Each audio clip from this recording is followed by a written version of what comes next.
everybody? Welcome to another episode of the Wiley Show. We have a special guest because we've been covering this whole thing that's been going on with Zeus and about how the girls been standing in line for hours in the hot sun and not be able to get an opportunity to be in front of the judges. So we have a special guest here that actually traveled to Houston let me make sure, from California to Houston and paid $600 to stand in line for hours and did not get picked or be able to be in front of the judges. Tell everybody you went to go, and your name is Tyler, and you're going to be on the Real Housewives, the Real Hot Boys of Houston. Let me get that right. You're going to be on the new season of that. And you went and you thought this was going to be your big break. Tell us what happened when you went to the Real Hot. The Bad Boys Club of Houston. Okay, of Houston. Tell us what happened, because I was seeing so many reports, and also I don't know if you've seen this. Let me show you this really quickly, because they said the girls were auditioning to be on the Bad Boys of Houston, and this was the alleged cast that's supposed to be on there. Did you see this picture already? Yes, I've seen that picture, and it's very inaccurate because the third boy, he actually did not even get to go to his second audition. He actually got kicked out for fighting Jonathan and Darrell. Okay. So you don't think this is accurate. All right. So tell us. I know it's not accurate. I can honestly tell you the 8 people that were casted. Truth be told. Okay. All right, Tyler. Tell us when you got up, took a shower, went to Houston to do this. Tell us how you booked your flight, and tell us about your day, your experience. So, when I seen the notification from Natalie Nunn that the Bad Boys, it was on Monday, that the Bad Boys Club Houston audition was on Friday. And I immediately was like, oh, bitch, I'm going. Like, there's no ifs, ands, or buts about it. Like, I need to show myself. I need to make myself known. I need to audition for Bad Boys Club.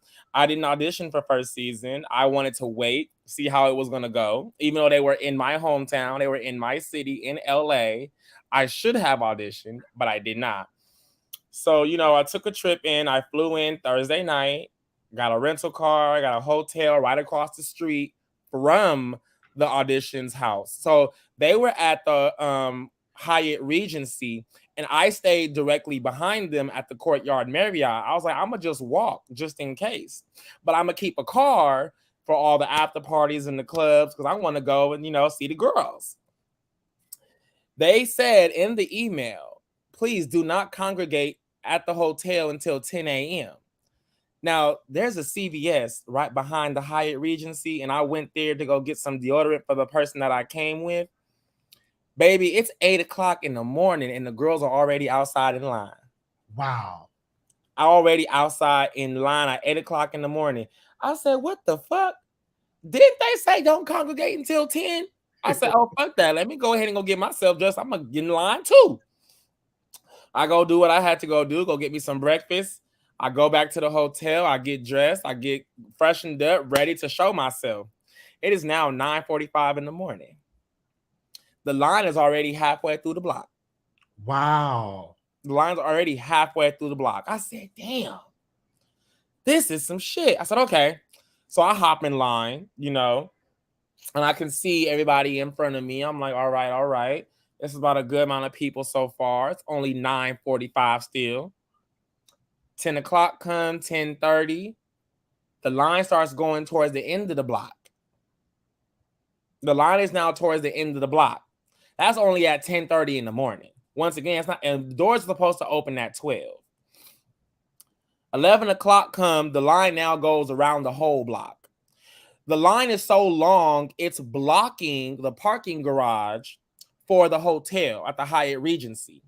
And you got the hotel management coming into the line to tell the girls, can they move? So people can get in and out from the parking garage. Once again, not even 12 o'clock yet, and the line is already around the corner to the block. 12 o'clock comes. It's 102 degrees out there in Houston this weekend. You got girls in wigs. You got people wearing all black. You got people coming in suits. You got people looking like Powerpuff Girls and all that. Dressed to impress, ready to show off their talent, and excited for this audition. As more people are pulling up, you have people who see their friends and want to join the line with them, right?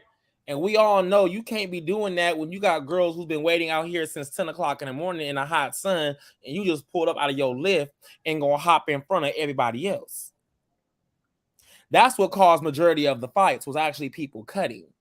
And what killed us, what really made it so sad, was that Zeus didn't offer us no water, no snacks, no food. But they sure did have the camera crew come out and evaluate and see where the line was. Zeus was actually up in the window watching the line go around the building. Y'all in the cool air conditioning, we outside in the heat. We like, okay, it's 12 o'clock. Are we going to come in now? 12 o'clock come, nobody still gets inside the hotel. First thing you start seeing celebrities come out. Curtis walked out. He came out the building and he walked through the street, see the line. Darrell and Anthony, they drive by in they Uber or Lyft, whatever. They drive by in their vehicle. They recording all the line, going around the corner, and everyone's on their phone watching their live. You can see the line literally start from the beginning of the hotel to the next hotel behind that hotel. We still not inside yet, and it's past 12:30. Then Darrell and Anthony get out the car. They walk through the line. After that, here come Blueface. Blueface walked through the line. After Blueface, here come Natalie. When Natalie comes, it's 2:30. We are still not inside the building. We are still outside waiting to get inside. You got all the girls screaming and happy seeing all these celebrities, but we still out in the heat, baby. Can we go in and show ourselves? So 2:45 hits, 2:50. The line finally starts moving. The line starts moving. 6 fights already done popped off. Wow. At the back of the line, somebody got jumped where the parking garage started. And I'm pretty sure everybody's seen that video where it's like 2 people against one guy on the ground in the middle of the street getting twirled. The next fight you see us popping off is somebody in the bushes getting their ass whooped. Absolutely. I did see that video. That was ridiculous to me. And to remind you, most of these fights all started because of girls in their mouth. They in the heat, they hot, and people are cutting in line with their friends. And see, was it security outside to direct y'all and say, no cutting? Was it any security outside? You know how they're supposed to have guards up that show, like, this is the designated line? They didn't have that. Wow. So it was just, they didn't have that at all. We were just standing on the sidewalk. We're on the sidewalk. Just the sidewalk. We're only on the sidewalk alone. You got security yelling and screaming at us, getting a straight fucking line. And if I see any motherfuckers cutting, I'm sending the first 50 people in line home. Wow. Security was rude as hell. Unprofessional. I would never. The way they was talking to us, I would have boxed the fuck out of security. If I wasn't here for a reason, I would have literally told them to clock out and meet me outside in the street. Because that's the way they was talking to us, they deserve to get their asses whooped. And that's why most of the fights happened with security as well, because of the way they was talking to us. Then when they were patting you down, I felt motherfucking molested. He's touching all between my motherfucking balls and my legs and the crevices and shit. Like, why you dick, nigga? I don't got no gun on me. I don't need no gun. I don't need no weapon. I'm from LA, bitch. I'm a box show ass ride to shoot you. I'm not a Houston bitch. The Houston girls like to shoot. They like to bring guns and switchblades and bats and knives and shit. Baby, I'm from LA. I'm gonna beat your ass before I have to shoot you. Okay? Oh my gosh. That's just that. But yes, they done confiscated weed. They confiscated weapons, confiscated pepper spray. They were searching you like baby, touching all over you. If he wanted to feel your dick, he felt your dick. If he felt your booty, he felt your booty. They was looking for everything. Security was even trying to make people pay $300 to skip the line. Wow. They were making a hustle off these girls. Talking about, oh, it's a VIP line, pay $300, you can skip everybody. A couple of girls paid it. Wow. A couple of girls were actually really paid it. I was like, wow. There was a lot of people trying to run into the shade and they were running in front of the line, and security is not watching. Wow. But they quick to yell and holler and make threats to us, but they not watching. And this was just the outside. Now, we didn't even get to the inside part yet. The inside part is where it gets good and juicy and even worse. we still outside. We still outside. Okay, was they still recording y'all all this activity that was going on? They were coming by sporadically. Okay, like the Bad Boys Houston van was driving by, showing episodes of season 1, playing a little ratchet ass theme song. Is you bad boy? Nobody want to hear Malone Christopher voice. In the heat, mind you. So they didn't bring y'all no ice cream, no ice. Wow. Somebody called their friend, and their friend came out with a fucking Tupperware thing selling water for $2. Wow. Selling water, and it's crazy because I was really expecting Zeus to have like a little stand outside for us to sell water. I had to call my friend who wasn't auditioning. He was. I'm pretty sure you've seen the video of me coming out the black Camaro. Absolutely. I had to call my friend and say, "Bitch, look, it's still 4:00. We still outside. Can you bring me some water? I'm dehydrated." I said, bring like 7 bottles of water for me and all my friends that I made in line. Yes, it's 4:00 and we still outside. The event's supposed to start at 12. Wow. To remind you, I was not too far away from the front. Not far at all. I was very close to the front, and I'm still outside at 4:00. Wow. That line did not move until 2:45. After Natalie got there. After she got there, after the line started moving slowly forward in. So, let's get to the part where we're inside. We finally, we get patted down by security. They make you wait another line by the door. After that line, they count so many people, they make you go inside, and you waiting inside the lobby. In the lobby, it feels good. Oh, you feel, baby, all that sweat and everything is gone. Everybody all sweaty and tired and shit. We're still standing up. No chairs, no nothing. It's on the sidewalk, on the grass, in the dirt. Just chilling, waiting to get the fuck in. As soon as we get into the lobby, allegedly we making too much noise because we finally happy to be fucking inside. They send us back outside again until they can get whatever the fuck is going on upstairs under control. Wow. We get upstairs, finally, it's like 5:00. We get upstairs. And to remind you, it's like me and 25 people in line waiting to get upstairs. We go upstairs. They have a very long line on the left side and a very long line on the right side. No one knows where they're going. Security is not orchestrating. They're not organized. They weren't even talking to each other. We were being told to follow somebody, to go register and go take our pictures and sign the contracts and agreements and all that other good shit. If the line got too far apart and security just seen you guys walking to the back to where you have to go toward auditioning and all that and sign your paperwork, you got somebody stopping you talking about, no, you going back over here. I was told to follow this man. Not no fucking more, you not. Bitch, what? No, motherfucker, I just got up here. He told me to follow him to this goddamn table. They made us wait in this very long line that we were not supposed to be in. The people that were in line, that the line that we had joined, were people that were already checked in and were waiting to be auditioned. We didn't even get checked in, sign a contract yet. Why the fuck are we sitting here?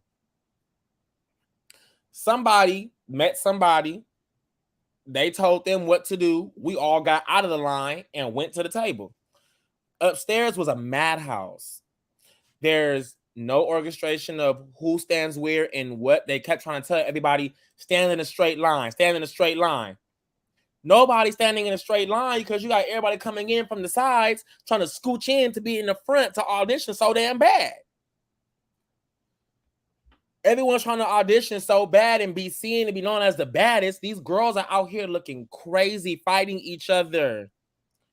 They were fighting each other for literally bullshit. They got into an argument in line over somebody cutting because somebody had their mom wait. Somebody had their mom waiting in line behind me. When he finally got to the destination, she left. He walked in and he was chilling. Somebody behind her has something to say about that. They get into a fucking discussion. What the fuck? Why are you upset because he has somebody hold his spot in line, honey?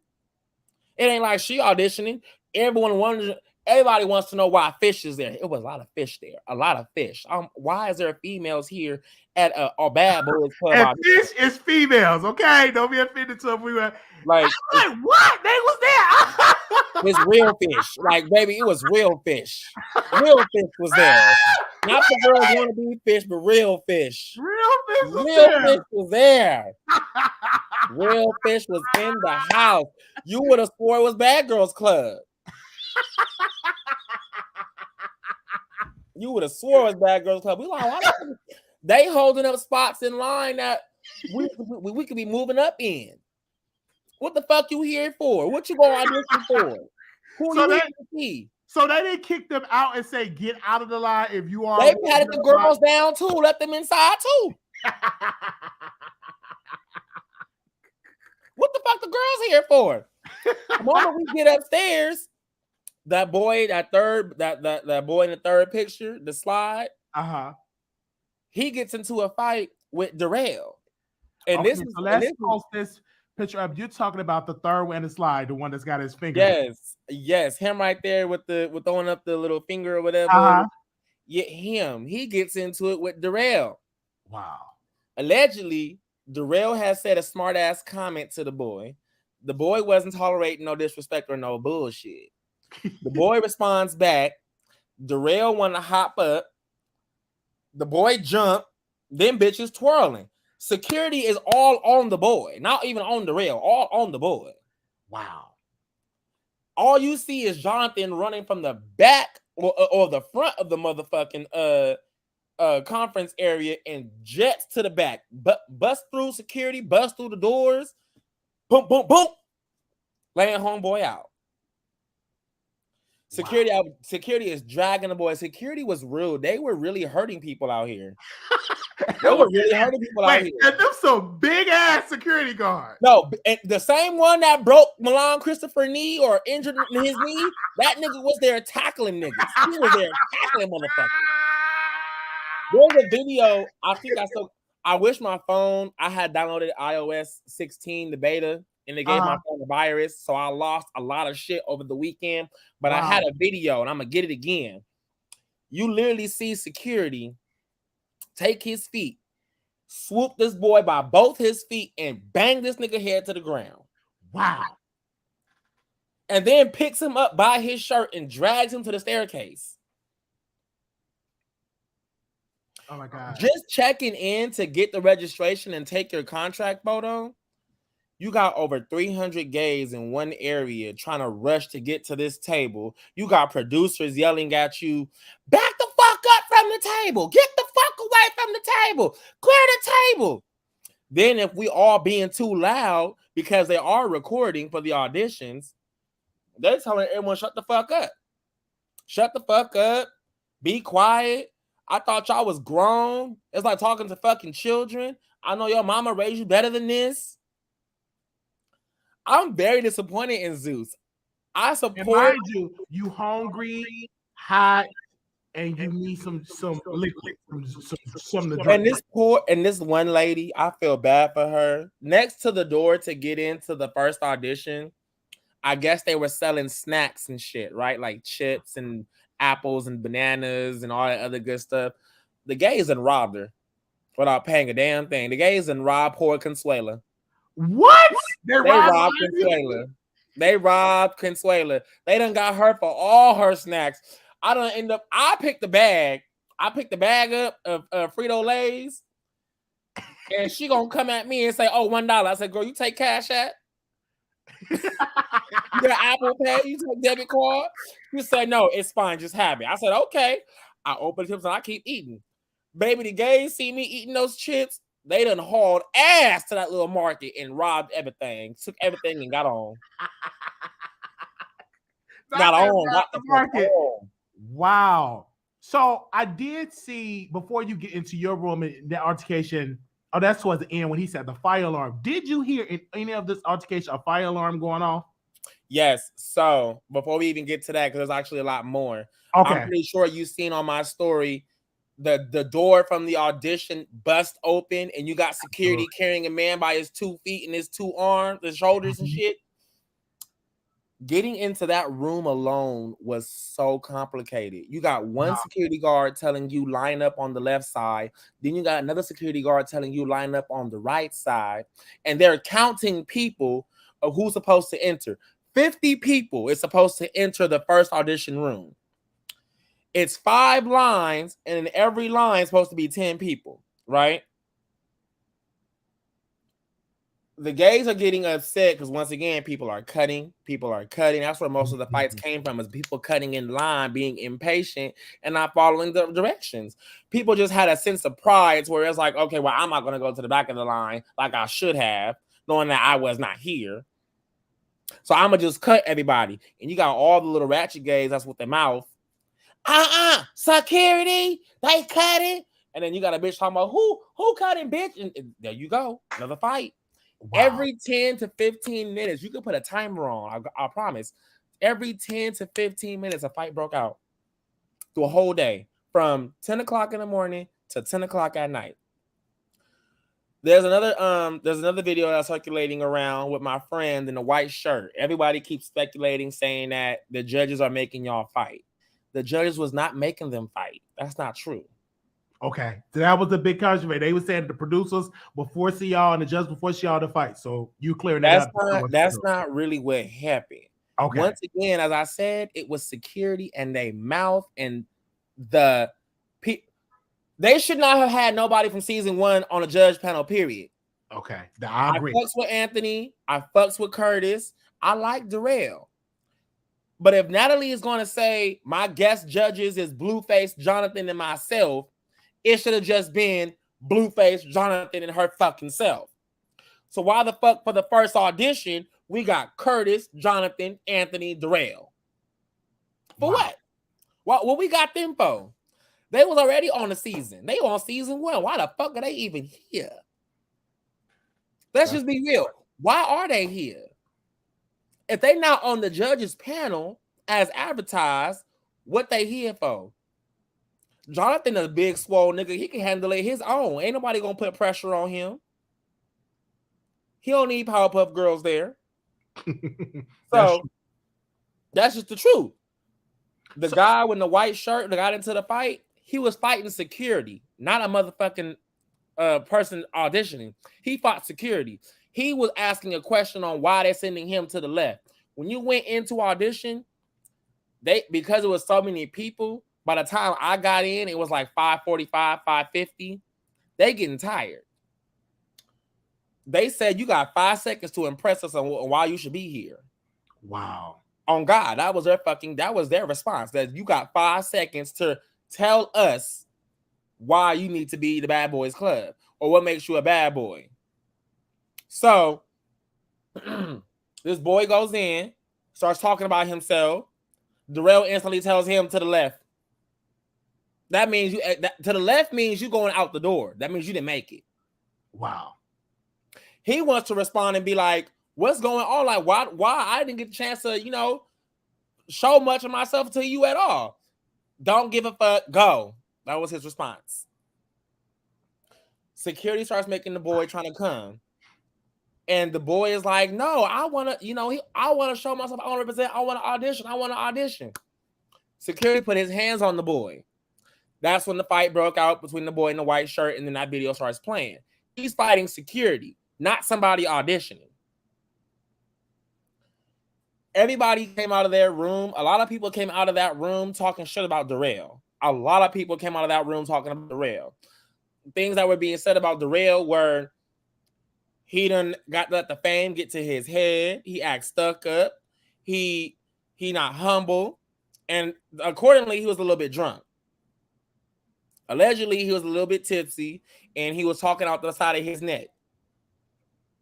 And he was testing a lot of people, and a lot of people were trying to go ahead and put their paws on him. But once again, security was rude as hell. Security was not playing. They were really harming people. Wow. Security was really harming people. When I went in to go audition, The girls ran to them lines. I'm like, this room not even big. Why the fuck you jetting to a damn square? What the fuck for? We all gonna be seen. Here's where it gets messy. They weren't even calling people up in line next. It was basically you had to walk up. When somebody got their decision, left or right, okay, next. So basically, out of between me and 5 people, one of us have to walk up first. And whoever make it, you got a motherfucking audition. You gotta tell them your name, where you from, and what makes you a bad boy. This boy on the side of me, I call him my birthday twin because we have the same birthday, May 19th, Team Taurus, you know. Him and this one guy, I guess they were fighting for this one spot to be in row number 2, number 1. Mm-hmm. According to sources, that boy that he was getting into it with was Jonathan's brother. Wow. They start squaring up. They start going at it. Jonathan gonna ask my friend. He gonna ask my birthday twin. Why you so mad? What the fuck you mean? Why I'm so mad? This nigga just tried to fucking threaten me, talking about I ain't gonna do nothing, bitch. I'ma pop you. That's what he said. Nonetheless, the boy that he was about to get into a fight with didn't even make the cut. He got sent home anyway, but he made it. I made it. My poor friend didn't make it. My friend broke down. You know, he owns a luxury car dealership, not a car dealership, a luxury detailing place, and he was winning over Anthony and Curtis. Mm-hmm. It was like, all right, to the left, bye. Instantly just kicked him out. He was being really rude to a lot of people. He wasn't rude to me, so I can't speak on that experience. But from what I've seen, he was rude. I do have a red ticket for those who are asking. I do have a red ticket. We're gonna get to that later. When we were inside there, they were yelling at us, telling us to shut the fuck up, be quiet. Production's on set. If we talk, we are getting sent the fuck home, just like that, and in that order. We'll be escorted out by the sheriffs and by the security if we speak and if they hear us talking. Yes, they were. It was ridiculous. And everybody who didn't get to make it, they were forcing them down the stairway for the emergency exit. Wow. Now, this is around, once again, my audition was at 5:45, 5:50. I got to make it to second audition. I got my little paper, my neck. I had my number, 102. I had my other paper that had my contract number. They put us in another line to go interview with Natalie and Blueface. Mm-hmm. Here's where the good shit pops off. They had 2 lines. They had a line to the left and the line to the right. The line to the left, and this is from a source, because I asked him, I ain't gonna say his name, but he was working there and he wasn't even part of motherfucking production or Zeus, and he a celebrity influencer. Wow. He doing Zeus's job better than Zeus. Okay. He told me the line to the left is for people who know somebody in Zeus, work for Zeus, a social influencer, or was handpicked by one of the judges. Okay. And the right line is the public. Yes, and that line got to move and audition to round 2 before anybody else, before the public line did. I was in line since 6 o'clock. I had enough time to log in to school and do my online schoolwork and finish it all before, because you know, in Texas and Cali is 2 hours ahead. Uh-huh. At 7 o'clock, at 7:30 Texas time, I had to log into school. I had my shit to do, do what I gotta do. School is done in California time at 10 o'clock. Absolutely. Right? So that means it's 12 o'clock out here in Texas, right? Mm-hmm. School was done already. I'm still waiting in line for my second audition. Wow. School got done early, like 2.5 hours early. It's like 9:30, 10 o'clock.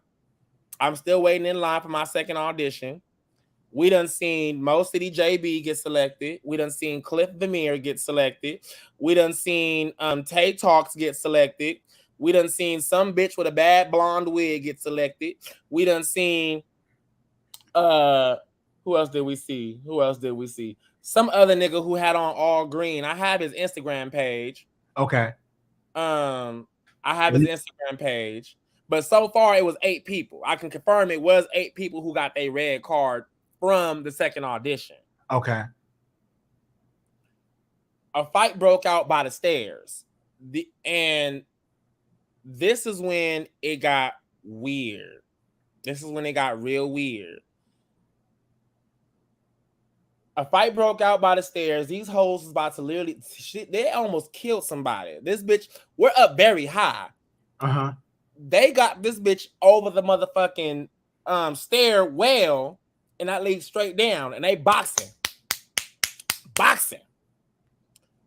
That person that got escorted out, I'm not sure if they were salty, but when they left, they pulled the fire alarm. Wow. This is now at 10:45 at night. Zeus gets upset. They move everybody. You got this one man, I forgot him. I think his name was Matt. A little short white guy. He goes and he moves everybody. He goes and he moves everybody from out the hallway into another room. He moved everybody from the hallway into a big room. I'm not sure if you've seen it, but I had a recording of Lemuel walking into the room with security, yelling at us. And he said that he was disappointed because somebody pulled the fire alarm, and he wanted to know who did it. He said, because I'm not, he said, not only am I getting kicked out, but you guys are too. Mm-hmm. What? He did say that. It's 10:45 at night. You have all these people here trying. We still didn't eat. There's barely any water. Somebody done put lean in the motherfucking one of the water containers. Really? Well, one of the water containers actually had purple shit inside of it, purple stuff. And we all know what purple is. We ain't gonna sit here and play them out like it was Kool-Aid or no Crystal Light. No, bitch, it was lean. It was lean. Lean in the water. Wow. Yes, it was lean. Lean in the water. I'm very close to the door. It's about to be my motherfucking turn. And to all those who keep saying Shamar was selected, Shamar didn't even get to motherfucking audition because he was behind me. Him and that big bitch he was with, it looked like oh gosh, she was ugly. Yeah, he was big. I don't know. Somebody done told me, I don't know why Shamar there when he homeless. If you ain't got outfits for one day, because what? For the whole season. Because that outfit that he had on, I'm like, is he dressed for a barbecue? Yes. But go ahead. But let me tell you how they're getting the red cards. There's certain EPs. They made us write down our name, our number, and our Instagram on a piece of paper. Okay. Me, those 2 boys that auditioned for the Bad Boys music video, the one that Darrell jumped on, and they tried to cast, but they said that they had to leave because of family emergency or whatever. Not so much shit on the bed. I'm sorry. The comments got me. Got me distracted. Okay. They put our name on the piece of paper and our Instagram, our name, our Instagram name, and our number that we got from our first audition. Mm-hmm. We had got that, and she gave us red cards and told us that they will contact you. I said, "Oh, bitch, okay." I kept my mouth quiet. I was like, I'm about to say shit. I'm getting the fuck up out of here. I'm leaving. Nothing for me to say, nothing for me to do. Now, another motherfucking speculation that went around is that the hotel manager got tired of all the gays fighting in the hotel, so he pulled the fire alarm the second time. Wow. Because multiple fire alarms were pulled. So he pulled, allegedly, the hotel manager pulled one to get Zeus and everybody out, and then somebody who got kicked out pulled the fire alarm just to fuck it up for everybody. Because that person who pulled the fire alarm, they were very close in line before they fight for their second audition. And I feel for anybody who waited all day just like myself. No, I don't have liver disease. I have sickle cell anemia. Thank you. Big difference. Whoever we waited in line for hours with no directions, no instructions, just told to sit right here, stay right here, stay here. That's it. Just stay here. If you see a line moving and a motherfucker, and you see one line moving and one line staying still, all the gays gonna move to the line that's moving. The moving them line is moving, right? Because they're gonna be upset. Mm-hmm. If anybody gonna be upset, like if I'm waiting 6 hours in one line, but the line across from me done moved 20 times, and I see new people still walking in and getting put in this line, bitch, I'm gonna hop out this line, go to that line too. What's so important? That's true. Here comes security, grabbing motherfuckers. You getting out of line, they kicking you out, yelling at you, telling you shut the fuck up. They recording, be quiet.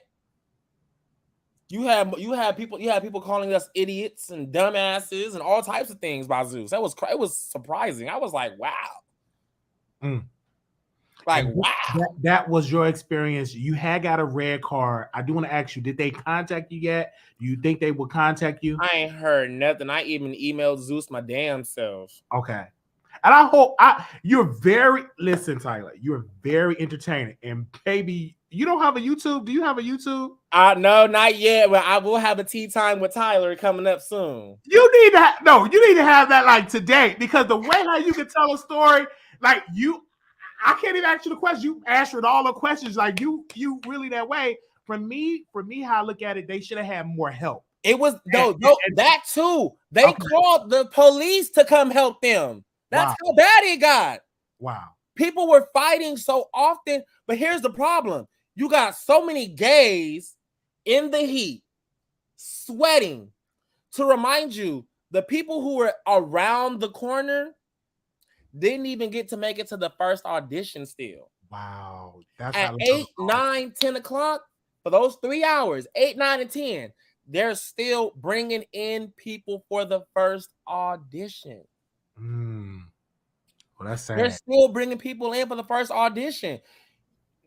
And I'm so tired of that speculation that the judges made people fight. No, the judges made you want to fight. That's what it really was. Because Darrell's mouth is very slick and disrespectful. I will give him that. Yeah, Darrell have that mouth, and then he get tipsy. He get that liquor courage, right? And that's his problem. Yeah, it's that liquor that gets. And a lot of people was drinking already and smoking in line. So you got the girls already drunk in heat, already high in heat, sweaty as hell and pissed off.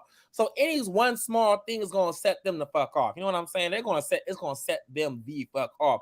One small thing. And I even mean, when I say small, I mean you can tell a girl, ooh, I don't know who did your hair. They could have did a better job. Bitch, you got a problem? Yes, yeah.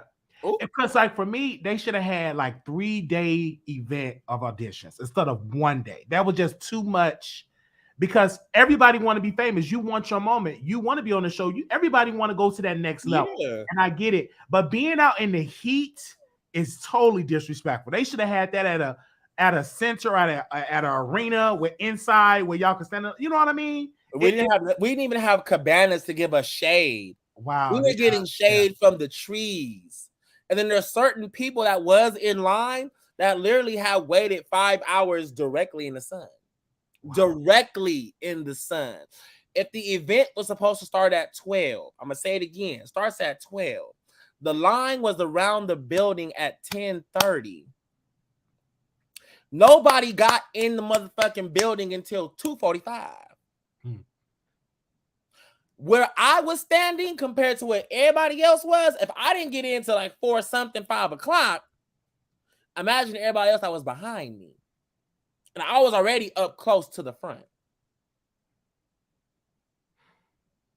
I'm disappointed in Zeus and how they handled it. It was so sad seeing all these gays run to the water when the water was actually provided. It was actually like, it was like seeing a third world country not having supplies to survive, and you just see feed the hungry children just booking it, baby. They was running for that water. Oh, that's Baby, so mouth funny. was Oh just, my oh gosh. shit.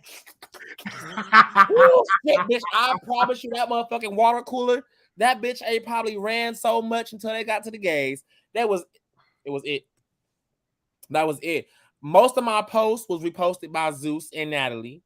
Okay. A lot of my posts were posted by Zeus and Natalie. That's good. Natalie gave me a hug. This is where my feelings get hurt at. Natalie came through. She did a walkthrough through the line to go do second auditions, right? She literally seen me and said, I can't wait to see you inside. And goes to try and gives me a hug.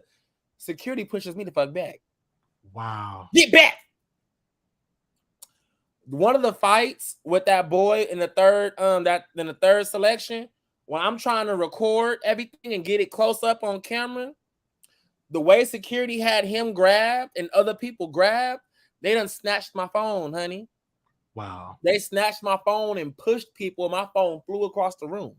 And that's what you say you lost the phone because you do wigs and stuff like that. Yes. And I lost my business phone out there. That was done. My phone done. Yes. Done. And my business phone. I have wigs to make. I have hair to go back and not sell. I have hair to sell, ship out to. Not all of that was literally in that phone. All my vendors and all that was in that phone. Wow. Now, would you be able to recover that? Like, if you do like a new phone, would you ever recover those numbers? Yeah, I can recover it, but it's the process of I have to go get a whole new phone all over again. Go through that whole thing. Yeah, that's yes. That's sad. I know it was one person that said on Facebook, he said that Darrell told him his Jordans was fake. Get out of the line because you got on fake Jordans.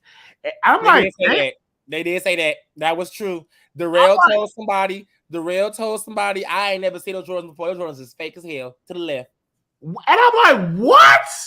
They shouldn't have gave Darrell that much power. I'm sorry, that's just too much. Because like you get put out like because you think the Jordans are fake. Oh my gosh, that's crazy. That's crazy. Now, for me, if Zeus were to call you and say, after all this, what you experienced, and they said we're gonna give you a shot to be on the show, would you take it? If Zeus gave me a shot to be on the show, I want $25K or more. Okay. I want a pretty penny. And I'm gonna tell you why I want a pretty penny. I'm not doing nothing under 20K after standing 13 hours in line to not even get to do my second audition. Mm-hmm. You know what I'm saying? I done brought a wig for Natalie. That 36-inch wig that I actually am working on currently that I was posting on Instagram, that was actually for Natalie. Wow. Good quality, good everything. And I was bringing that to her.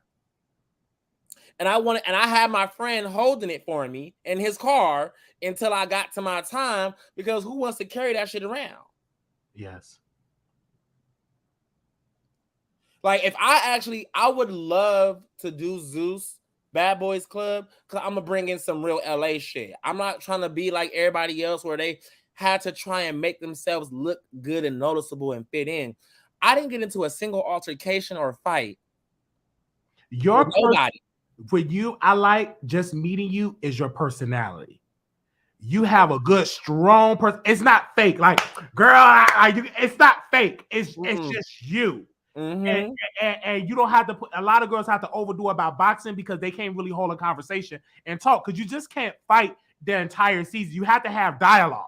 You know what I mean? You have to have a reason to be there. You have to have something that, absolutely. Like you got to have a story to tell. Now you just can't fight doing the whole thing. Just fight. You got to have dialogue, and you definitely. I don't want to try you just how you going back and forth. If Zeus is watching this today, because I tagged him, I said, let me tag Zeus. And y'all tag Zeus because I think you should be on there. And for me, do you think because you do wigs, you do all of that? And y'all tag Zeus because they need to see this because there's so many other stories that's out there. If they were to give you a chance and say, we're going to offer you the $25K, but you have to fight, would you be willing to throw them hands? Can you throw them hands? Who am I fighting? Who am I fighting? One of that. Who is it? I will get a mouth guard because you ain't fucking up my good teeth. I'm getting a mouth guard. I got the boxing gloves right here. Hold on, baby. Hold on. We are live with Taylor. He was standing in line. He went all the way to his audition. He's giving his experience, and he's going to be on the Real Hot Boys of Houston coming up. Make sure y'all subscribe. I'm sorry. I'm so sorry. I'm keeping having using my head. The Real Hot Boys of Houston. Hollywood. Here you go again. The Real Hot Boys of Hollywood. Okay. One thing people don't understand. We definitely gonna get into that because the EP is Malcolm, correct? Yes. Okay. Yes. Yeah. He's from Dallas. If I'm not, because he's staying Dallas. So the thing about people, one thing about people don't know. I don't. That's another thing. Okay. People like to talk about what they can and cannot do, and who can and cannot whoop their ass. You're always gonna come across somebody who can beat your ass, baby. That's a fact. You're not gonna fight. You're not gonna win every fight you get in. You're not gonna win every fight you get in. That's true. You're not. That's true. But baby, I did kickboxing. I got the gloves. I'm probably not gonna show because the green screen. Yeah, I got kickboxing. Yes. I do kickboxing underneath my belt. So I will fight if it comes down to it. But am I one of those people who's gonna be like, bitch, you can't whoop me? My number one word is, who gonna pop me though? Yeah, that's true. Who gonna be the one to pop me? That's what I want to know. It ain't gonna be who can and can't beat my ass. It's gonna be who gonna pop me though. Who gonna be the first one to swing? Like that's just that and that. So Darrell even said it: win, lose, or draw, I'll fight. Bitch, I'm with that. I support that message. Win, lose, or draw, I'll fight. But if they telling me I gotta fight somebody, baby, I will take these braids out so fast. Take off the manicure, all that. What's up? What's up? I'm put me in the ring, coach. Tag team. And so for me, you were saying you were in school, you did your schoolwork. So I did. While you was in line. What you in school for?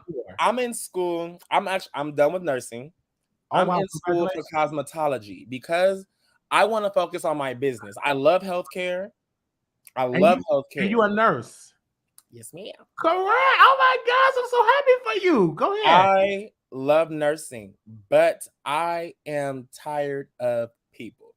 And it's not. And once again, I have sickle cell anemia. So there's days I don't feel like going to work at all. I ain't going to fucking work. I like working on my business. I like making people feel good. I like making people feel good about themselves in some type of way. Whether if it's for your skin, your hair, whatever the fuck it may be. I want to be able to provide that. So I'm in school for cosmetology. You know what I'm saying? I go to school for cosmetology right now and barbering. So you do the wigs and everything. Do you install it or you just make the wigs? And I start installments as of next month. I'll start taking clients. Okay. But I do know how to install. I do know how to make wigs. I make wigs by sewing machine. Oh wow! I don't make them by hand. That's bullshit. Wow. No, honey, I make them by sewing machine. Wow! I make them by sewing machine. I can install them as well. I can even make a custom size wig. That is literally a good business. I want to ask you this because you said you made one for Natalie. Would you ship it to her and be like DMing like, hey, I still got the wig? Would you still give it to her after that whole experience that you went through? Yeah, I still would. Because let me tell you why. Natalie lives in the same city I live in currently. I'm from LA. Don't get it twisted, baby. I run LA, but I currently live in Sacramento, California, the state's capital. Yes. Natalie lives in Roseville, not too far from me. Wow. She lives in Roseville, baby. I always see her at Roseville Galleria Mall at Louis Vuitton. She's always there. I've seen her multiple times out in public. Is this not the first time we've encountered? You know what I'm saying? Baby, we've seen each other in person before. We've met before. And she wanted people to come and bring a talent. Let me show you my talent. I make wigs by hand. That's just that. And I wanted to show her, look, I don't know your head dimensions, but I made an extra large dome cap wig for you with an adjustable band in the back. And I want you to wear this. I don't want no money. She don't even got to fucking promote it. Mm-hmm. I want her to see the quality that I'm serving. That's that. And you have clients. I do have clients. I have clients all the time. I have 2 wigs to do tonight. Shit. That's why I came back home so fast. I originally planned to stay in Houston until Monday. Yes. But when everything with Zeus went on, I said, fuck it, I'm going home and have to make my money. Mm-hmm. I'm making my money. I'm not going to, there's no point. I didn't get to do my second audition. If I'm going to be casted for something, I want to do it the right way. Not because you know me or because you've met me outside of this. I feel like that's not fair to the 4,500 people besides myself that was there that day. It's not fair. I don't have a high following. I don't really want a high following. I want people to fuck with me because they fuck with me because of my personality, my boldness, my tenacity, my ambition, and my dreams, and my driven ways. You know what I'm saying? I work hard for everything that I have. Yes, I may be the only child. I'm used to getting things whenever I want it, but I did not want this experience to be one of those things. So I want to ask you, you going to have the real Hot Boys of Hollywood? Did I say it right? Yes, you did. Have it already been taped? Everything has been good. Everything's done. So you when even is see me one of my wigs on? Okay, two of my wigs actually. So when is that show going to come out for the people? For the people that are listening, when is that show going to come out? It drops on June 23rd on YouTube. Yes. It's going to be, when I say that show is wild, baby. Okay. I'm looking forward to seeing it because I'm loving the fact, Tyler, that you did go. Because its doors are going to open up. Now people are inquiring, he needs a YouTube channel. I want to subscribe to his channel. When you get over here, get your YouTube channel, get your logo, and start. Don't wait. Start, because just talk. Whatever it is, Beyonce, Kelly Rowland, Cardi B, whoever, just start, because that's how you really gonna get. That's where your blessing really gonna lie, is your mouth, because you have that talent. I'm looking forward to seeing you. Thank you. Real Hot Boys of Hollywood. And this is what I wanted to show Zeus. I wanted to show them, you guys don't need these gay people to embarrass themselves on national television. What people don't understand, and for all those that was talking shit about those who went, we are on a fucking episode. Whether we made it or not, that contract, see, people are not fucking smart. I'm very fucking smart. Okay? Very smart. We are going to be aired on a 2-part episode of Zeus, just the auditions alone. Oh, wow. Whether if we make the cut or not, if you wanted yourself to be seen and known, that was your opportunity. There was this one girl from Bad Girls Club, I forgot her name. She auditioned 6 times and didn't make it 6 times. And she finally made it on her 7th time. It does not matter if I made the cut or not. It's the fact that I took the opportunity when it was presented to me, and I did it. So I'm glad that you did do it, because the cameras were there. I mean, they had the whole setup. They had his, the CEO, his girlfriend. She was there with the mic. Y'all was behind her, it was definitely there. So I'm interested in seeing it all, and then I'm interested in hearing people's stories about their experience of auditions, because that's more entertaining as well. A lot of people I feel bad for, and truth be told, like the way I was feeling that day, I would have loved to just buy all the cases of water at CVS and just pass them out. It's ridiculous. To have people in the sun like that and that type of weather, and you got girls, when I say the girls were dressing up, the girls were dressing up. They had their wigs on, they had their suits on, they had they Sunday's best, baby. They had their Sunday's best. You would have thought it was Easter Sunday. Oh my God. And see, that's another thing for production, like the heat. At least they could have done ice cold water stations. Didn't do that out there, and didn't do any of that. But I think for entertainment wise, they probably wanted that jungle type experience. And the gays gave that. And look what the gays people want that. Yeah, look what the gays got, because the cameras are rolling. So that's definitely going to be showing all over Zeus. Zeus going to make a good coin just off the audition. I've never seen anything like this in my life, where the line is right, unless it was like American Idol, but it was no fights. But the line was around the corner, and then you talking about not 10 some at night, 10 o'clock at night. That's crazy.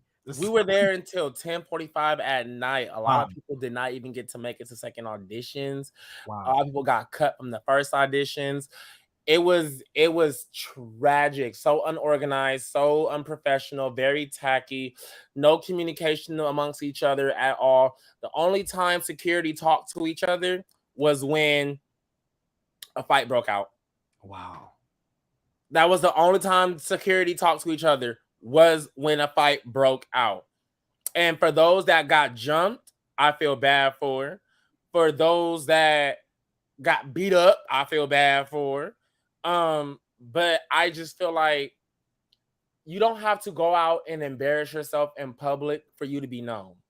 Absolutely. A lot of these people, they went out there to try and make a name for themselves because, you know, in today's society, TikTok and Instagram got people thinking that everybody could be famous and rich. You can meet somebody that may have 98,000 followers and have $0 to their name. Absolutely. I met a lot of people that way. I know somebody, I ain't gonna say no name. I know somebody who's near 90-something thousand followers, lives in a whole different city from here, a whole different state, gets paid to promote and advertise certain things, but it ain't cutting the check to survive off of. Absolutely. Not cutting the check at all, only getting paid $200, $300 here and there. It's crazy. And I remember, I always tell the story. It was a guy named Jared Scott Page. He was very known on Facebook, had hundreds of thousands of followers. And when he died, his family had to do a GoFundMe account. And I thought the man was good because that's crazy. He got all of those followers. Like, we had to help raise money to bury him on a GoFundMe. So, like, you just can't judge a person by they got 1 million followers. What do you have in your bank account? Because that's most important for you to, but it's like a false reality. People think you just need followers. No, you need to know how to monetize those followers to get an income. Because I don't want to have 1 million followers and I'm broke and I'm living in my car. Like, I'd rather have 1,000 with my apartment, a car, food on the table. And have I got 2,600 followers and I made 6 figures in the last 2 years just off my business alone. That's a good compared to working my 9 to 5. I compare my paychecks compared to my business sales. My business sales is higher than my paychecks. That's a blessing. That's really, really so for those that's asking the question, why did I go? Let me tell you why I went. And this is the reason why I went. I went to make a name for myself. I didn't go to embarrass myself and to do the stupid shit and to fight and argue with people that I don't even know and that I will never ever see again. I came to present my name, my brand, and what I do to Curtis, Jonathan, Anthony, Natalie, and Blueface. Business Marketing 101. That's how you use your platform. You don't use your platform to embarrass yourself and look stupid and shit. You use it to make your business higher. If I want to be a cosmetologist and I want to start doing hair and doing hair and installing wigs and shit, Jonathan just opened up a shop in Dallas, Texas. I want to leave. I want to leave California. Yes, you're right. I don't need Zeus, but guess what? Zeus has the popularity that everybody watches.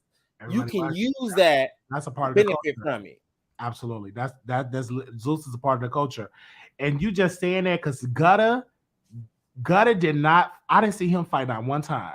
Thank you. I didn't see Gutta fight not one time. Gutta didn't fight. Who else didn't fight? Curtis didn't fight. Curtis didn't fight either. Who else didn't fight? I think that was it. Curtis. Yeah, Gutta and Curtis. And Anthony. Yeah, Anthony. Yeah. Anthony fought. No, he didn't. That was scripted. Between him and Milan? Oh, he fought William. Yeah, Will, because Will fell in pool. Yeah. Fought William. Yeah, he fought William. So yes. But that's the thing. You see, Gutta, what did Gutta do? Gutta got on the show, got his following, got his rap shit up. That nigga wasn't even there for the auditions. Nope, he was not there. He was not there. I did not see. Now he was in Houston because he was eating with them like the night before. Because I did see that. He left to a whole different city the next day. Wow. See, Gutter smart. The left deck. And he did what he had to do. Gotta you with the best. But Darrell, I think that he needs to stop drinking because he's gonna put his life in danger because he get that liquor curve. Because eventually security ain't gonna be there because he's going out to clubs. You know what I'm saying? He still go out. So he got to be very careful with that reckless mouth, where the money reside, with that reckless, because you have a very reckless, smart mouth. And you can't have that with strangers, and you just dropped a new hair care line, and you think because you sold out one time that it could happen again. That's where you fuck up at. Okay, absolutely. It don't matter if your products could be good or not. If people don't like you, they won't support you. They won't fuck with you. He dropped that hair care line because what? He was known for hopping out of a car from a truck with high water pants on. Okay, then. I'm not sure if Zeus cut them a check yet, but baby, I'm pretty sure you wanted to leave, doing what the fuck ever you wanted to do. And he was just on P Valley, but I think if he need to calm down. Darrell was on P Valley. Yeah, the new episode, the recent episode 2, he was on there. He was at Elka Clifford's party that they had on P Valley. But I think that he need to calm down with the fighting because that will mess up your brand because you can hurt somebody or you get hurt. I don't want it because he still go out to clubs, so he got unless he's gonna have to have security everywhere he go. But yeah, he was on P Valley and he was on Unwild with Tasha K show. He's actually out here working, but he do have to calm down with that fighting because I'm like, child. You don't always have to fight. That's the thing. Not always. A lot of people think, oh, well, because you're this way, you're not a fighter. You'll be very surprised that the quiet ones are the dangerous ones. Absolutely. You'll be very surprised. You'll be very surprised. I ain't gonna say I don't condone in fighting because I do believe in beating a bitch ass because my people don't know I'm Jamaican. My family's actually from Jamaican descent. I don't have the accent and all that because I was born out here, unfortunately, but my family is all from Montego Bay, Jamaica. So we're big on respect and honesty. And once you get disrespected, once you disrespect us, then yes, we're going to want to fight you because we don't tolerate that bullshit or disrespect. And a lot of times people can take and misconstrue things and think that people are disrespectful because they don't know these people. You can't think you know somebody because you watch them on TV or because you watch them on an episode or whatever, or you've seen them somewhere. You don't know these people. So when you actually see them in person and see how they are, that's when you take that time to read the room. You read what they're doing, read how they move, how they act. You got to give the respect to get it. Yes, you're very much true about that, whoever the fuck is in the comments. But your first impression means everything. And I always want people to have their first impression on me to be good. No matter where we go in life, good or bad, the first time you meet me, I want you to know you met somebody that's honest and sincere when they first meet you. I feel you on that. I don't want to be known for fighting and being disrespectful and being rude. That's not in my nature. I'm actually a very kind, nice, warm-hearted person.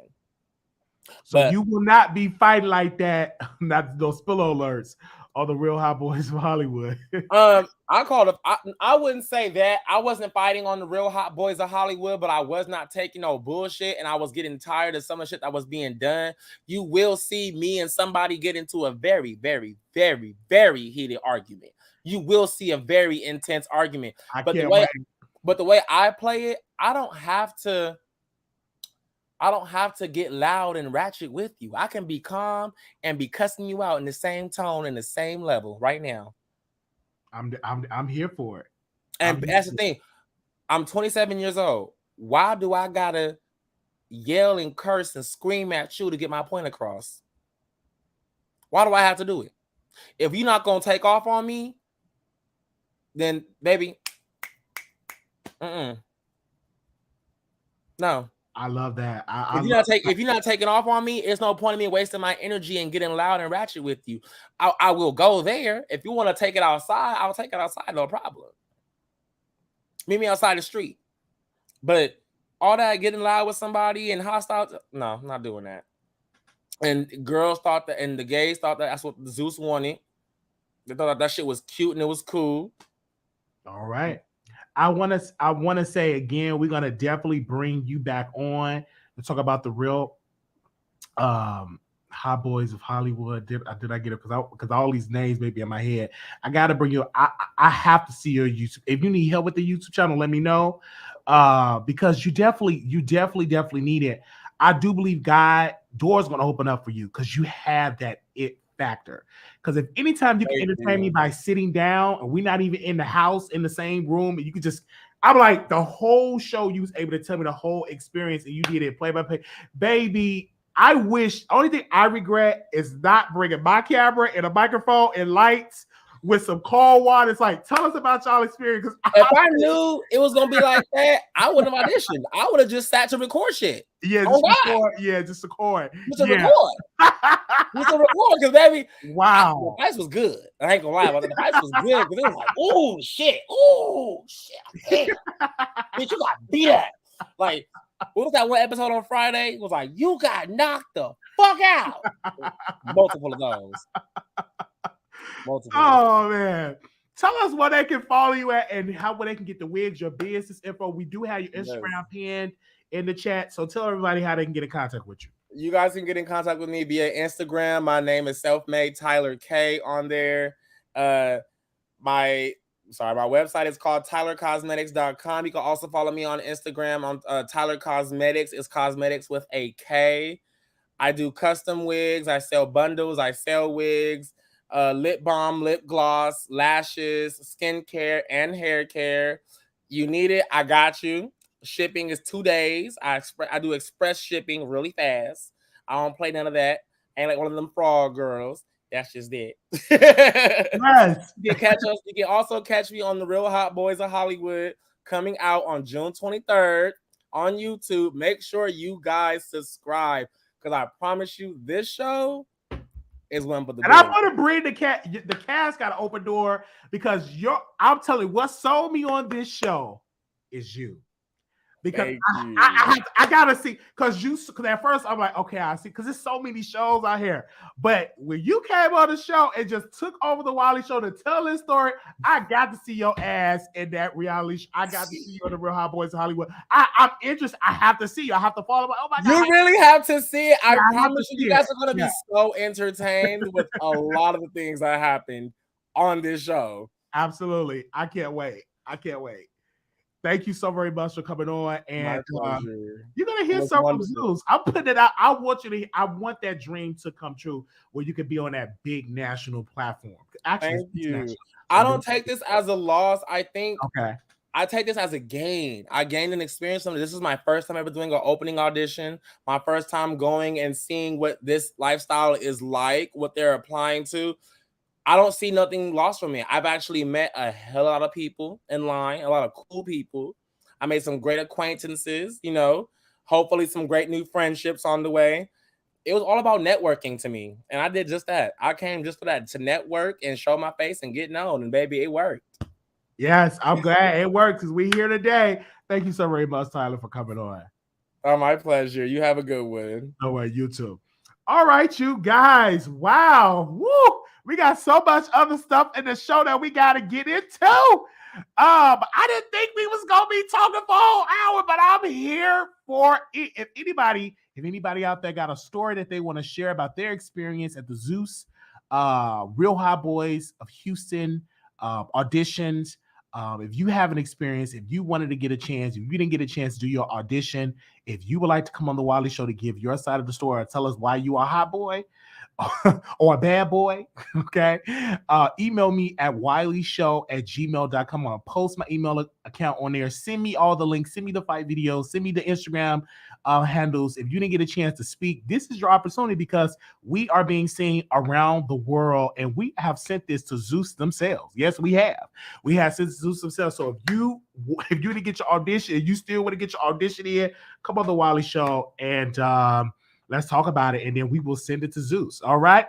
So I want to say this because we have so much to talk about, and I know it's late. I know people going to work, but make sure y'all thumbs up the video. But I want to talk about really quickly. Shout out to the producers for sending it to me. We got to talk about.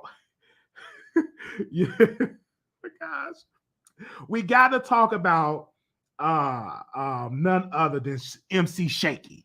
Now, MC Shakie is going to be sentenced on, let's bring his picture up. A lot of y'all don't know how MC Shakie look. Let's bring up his picture. MC Shakie is going to be sentenced on June 14th because he faced a maximum penalty of 30 years imprisonment, following up by 5 years supervised release, a fine up to $1 million or greater, or twice gross gain to the defendant, or twice the gross loss to any person under Title 18 United States Code Section 3571, and a 100 mandatory special assessment fee. Sentencing in this matter is scheduled on June 14th, 2022, before the United States District Judge Greg G. I don't know how to pronounce his last name, but it's going to be in front of Greg G. Guidry. All right. The U.S. Attorney's Office would like to acknowledge that the assistance of the Federal Bureau of Investigation with this matter. The prosecutor of this case is being handled by Assistant U.S. Attorney Brian M. Caliber, Chief of the Financial Crimes Unit, and Assistant U.S. Attorney Paige O. Halley. I want to say this, and I say this humbly. I say this really, really humbly. My thing is this: why do you? And I believe the man is innocent, because my thing is this: he's innocent. Let the man be around free. But let's just say he's guilty. Let's just say for point of argument, the man is guilty. Why would you scam when you on a work release and you scam the work release? You got to be a scammer, baby. I put you in the Hall of Fame. If you on a work release and you scam the work release out of financial money, he stole $250,000 out of a daycare account. Like, I don't understand that. I don't know if the man innocent or guilty, but I do know the man is an amazing storyteller. I don't understand why you have to scam, because you could write a book. You can do a tour. You on bingo making money. I just don't understand. That have to be none other than gluttoning. That have to be gluttoning, because if you out here scamming and you making money on bingo, you can make all this money on YouTube. I don't know. He's going to be sentenced. People say, I hope he's innocent. No, he's already guilty. He's going to be sentenced. Understand this? He have a sentence, meaning that you're guilty. When they sentence you, you're guilty. So I just don't understand it. And for me, MC Shakie, I don't understand if you did do this, why? Because you could write a book. MC Shakie, tell a story about the prison story. Tell them how you have to protect that badussy. I'm giving my accounts of being in prison. I'm giving my accounts of scamming, how I overcame my life. You could have sold that book tour around the country. You could have did a press tour, etc. You don't have to scam. Let me tell y'all something real quick, black people. Sit on down.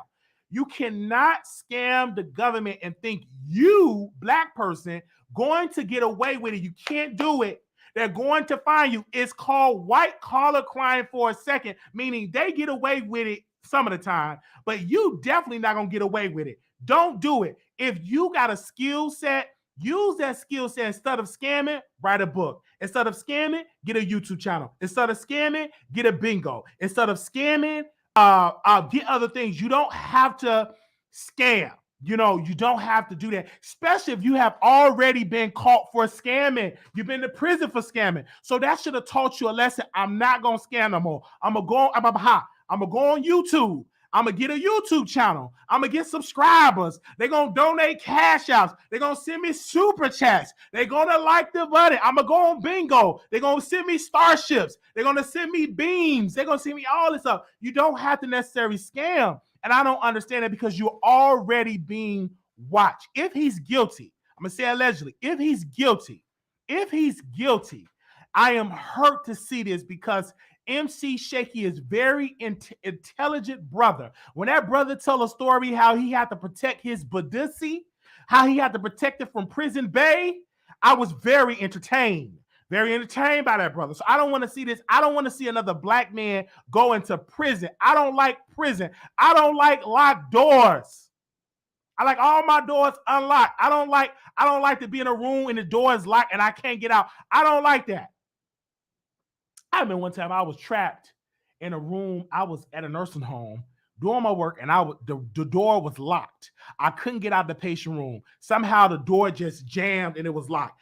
Baby, I opened up that window, climbed up out that window, and got out that room real quick, fast. And the nurse said, Dang, I know what you do. Like, you climb. I said, yes. The door was like, I couldn't get out. I'm definitely not staying up. She can't do nothing. She can't get out the bed. And you think I'm just going to stand up in the locker room and wait on the fire department? No, the fire department will meet me at the front door because I'm getting up out this window. Baby, I lift that thing up to that screen door. I don't like I don't like lock rooms. I don't. Okay. All right. Anyway, I'm just, I don't play. Okay. But I'm really just telling the truth. So I pray that he at least get to pay restitution. I hope that he can still be around free because I love his content. I love seeing him on Bingo. I love him. I love his content. But if he do go to prison, I hope he take this lesson by writing a book, protect his publicity, don't drop the soap. But then again, he probably like it because then again, he gets it in. And but I hope so. So we're gonna move on from that. All right, MC Shakie. Make sure y'all like the video. Okay, now my next person I do want to talk about is Armon Wiggins. He was, oh my gosh. So I don't know if he want to leave YouTube. I don't know if he just want to be this artist. Let me just say this. This man, I went, and this is all in love. Can I say in love? It's in love. In love. So I was on his station here, and I was listening because I haven't heard his voice because he haven't been on YouTube. So let me turn into a station head. So I turned into a station head, and he said, y'all, hold on 1 second. I'm about to sing me a song. And if you don't know me, baby, come and these cakes tonight. Hold on. Do y'all want me to sing the fast song? I'm like, girl, hold up, baby and CC. Hold up. Come on. Wait a minute. Come on back to life. Come on back to YouTube. Get back and get these clicks and views. I don't know who told this man to do just to do this route. That man was on it. I said, if you don't get up out here trying to sing, I mean, he was trying to hit the note. I said, stay in your one tone. Stay in your one little tone, ABC. Stay in your one little tone. Don't be trying to hit them high notes, okay? You are not Mariah Carey. And I was like, come on back to YouTube. We do miss him on YouTube. Come out back on YouTube because the rent gonna be due. He just moved into a different apartment. The apartment is more expensive. These are his words. Okay, I'm not stalking him. But these are his words. He had to move into a different apartment and into a more expensive apartment, right? So make sure, because rent gonna be coming, the bill's gonna be coming, and he's a big spender. He got to get his teeth, he got to get his jockstrap, he got to get his Gucci thing, the teeth fund, the trips, the liquor fund, everything. So come on back to YouTube, all right? Come on back. The singing career, that's just a hobby. That's not a full-time job. That is just a hobby, meaning that you do your 1 to 2s as a little hobby, but that is not what you're going to do for full-time. I don't see that as a full-time career. Don't I like deposit your check? Deposit your check. I like deposit your check. Don't get me wrong, okay? I can't deposit nothing. I can't deposit no check right now. I don't think, unless you looking like Malago Grams, if she tell me deposit my check, I may deposit my check. She look good. She look good. Or Lil Murder from P Valley. If he called me and say deposit my check, I may deposit my check for him because he look good. Okay, unless we doing something, I ain't just deposit my check for free. I got to get something out the deal. All right. Unless Malago Grams says she about to give me some of that, I deposit the check. Okay, but I did like the song, but I don't think it's a full-time career. Okay, I don't think it's a full-time career. I don't think that's a full-time career, right? It's a hobby. Like when I get and I do my gospel, I think I'm gonna have Dr. Larry D. Reed produce me a gospel record. I know I'm not gonna be the next Donna McClurkin. I know I'm not gonna be the next John P. Key. I know I'm not gonna be the next Fred Hammond. I know I'm not gonna be the next Kurt Franklin. But it's just gonna be a little hobby. I don't think it's a full-time career. All right, I'm just saying. I do like. Again, I like and love the podcast. So come on back to YouTube. B&B Squad, if you in the bushes, tell him to come on back to YouTube. Come on back. Come on back. Once you get the boot, put them boxes to the side. Come on back to YouTube. Go live. Get you a little drink. Get you a little Red Bull. Come on live so we can get into some things. All right. Have your little music project. Put that to the side right now because we need you to go live to talk about Saucy Santana.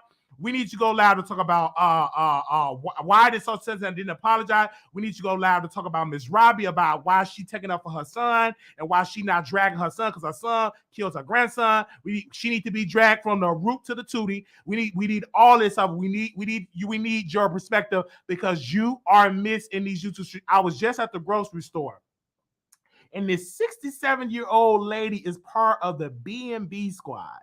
And she hit me up. I was in the line. I was in there looking at the processed chicken because I like the rotisserie chicken. I was in there getting a rotisserie chicken, and the lady just said, "Oh, you part of the Wiley Show, baby?" I was like, "Yes, ma'am." You be talking about Mom, but I love our Mom. I love the B.i.g squad. I love our God. Hey, baby, can you tell him to come on back? I said, "You know what? For you, ma'am, for you, Miss Barbara, I'm gonna tell him to come on back. He gonna come on back within 2 more days. I'm gonna put some fire under there. I'm gonna make sure he come on back." And Miss Barbara was so happy, okay? And she even paid for my rotisserie chicken. Yes, I made her pay for my rotisserie chicken. I made her. She paid for it because she had food stamps. She had her food stamps card, and she paid for my rotisserie. She paid for my rotisserie chicken, Miss Barbara. So shout out to Miss Barbara. Okay, she did pay for my rotisserie chicken on her food stamp card. So we definitely want to thank Miss Barbara for definitely doing that for me because I didn't feel like paying for the rotisserie chicken. I feel like you taking up my time talking about your grandkids and showing me pictures of your grandkids. You can definitely pay for my food. Okay, but he said that he's not really leaving YouTube, and I think the reason why he's not leaving YouTube, and it's no shade. He have bills, okay? His career is not, he's not making multi-million dollars, okay? He don't have a contract, okay? Cardi B ain't jumped on the record because she can't do it right now, okay? She got her own, Offset ain't jumped on the record, so he have to come back. He have bills, so he will be back on YouTube, all right? So B.i.g squad, y'all don't have to email me talking about where's Armon. I listen, I got you, because some of y'all are secret Wiley Show supporters. Y'all in the bushes, I'm like, yes, bring it. I want him to come on back, and I see y'all tweets. I see it all stuff. He will be back because baby got bills. Yes, he got bills. That's why I'm back on YouTube because I got bills. I pay your bill. I paid for 2 trips. I'm going to Chicago, going to Las Vegas, and I'm back on YouTube. So y'all gonna see me on YouTube a lot because guess what? I got bills. Glory. I got bills. Okay. Y'all gonna be like, well, damn, why Wiley going on YouTube, spending hours on YouTube? Why is he back? I think he ready, baby. It's just simple. I got bills. I got bills, okay?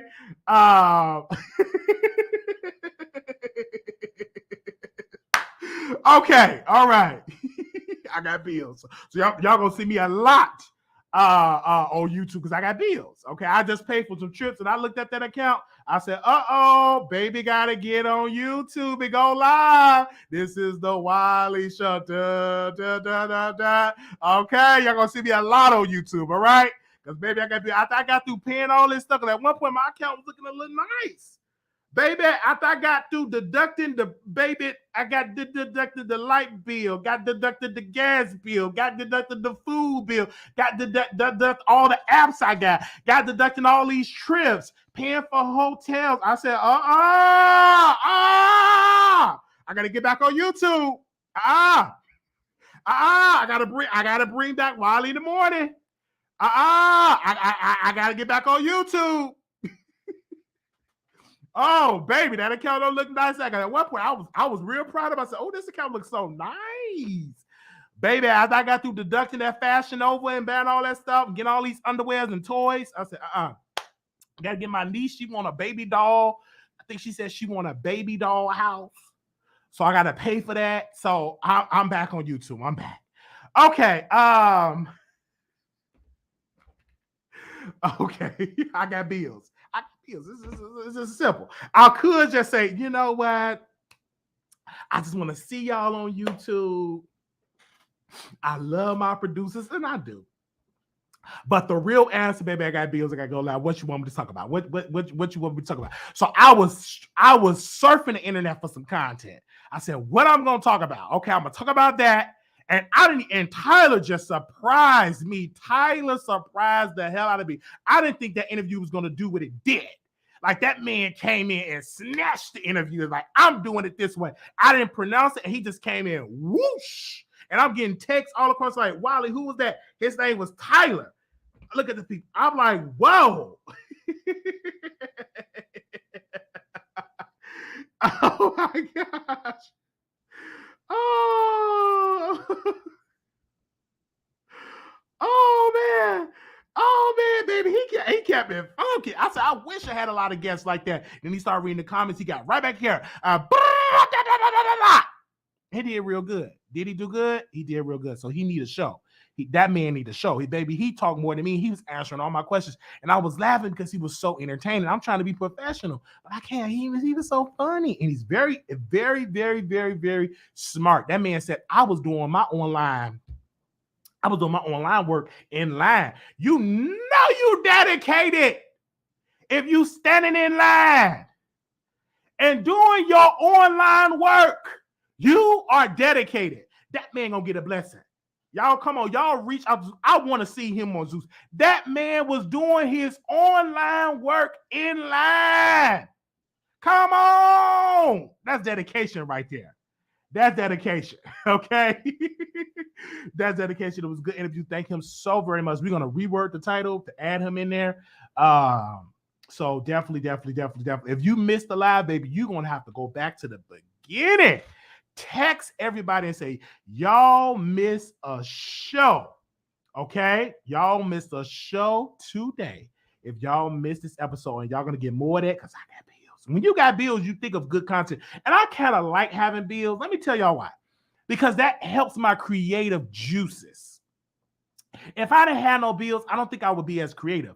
But baby, after I did that, I said, okay, I'm gonna have to hit the stroll. I'm gonna have to hit the stroll, coming up on some content. Okay, hit these streets. I'm gonna have to hit the stroll for because I got a lot of trips coming up. I got a whole lot of content. I already told my sister. I said, listen, okay, I want to bring you on my show. I'm gonna bring my camera and my computer. I want to bring you on my show because you do a cooking. You love to cook. My sister love to cook. She got a little catering business, so we're gonna do some content. And then my nieces and everything, we're gonna put them on. We're gonna put them on the show. We're gonna do a family-friendly show. We're gonna do like a game show, singing ABCs, naming the presidents. We're gonna have a good uncle and niece conversation. Okay, we're gonna put them to work. We're gonna have a good mom and son conversation. I told my mom, I said, get you a good wig. Maybe I called Tyler. Tyler, give her a good wig. And bring my mama on there. We have mother and son conversation. I got Granny. Come on. I got Granny. She there in her wheelchair. We're going to have conversations and everything like that about her living in Georgia, picking cotton, moving to Chicago. So, man, all of them going to be put to work. I'm going to be in Chicago for a good week. All of them going to be put to work. We definitely go, we're going to be put to work because I got bills. Okay.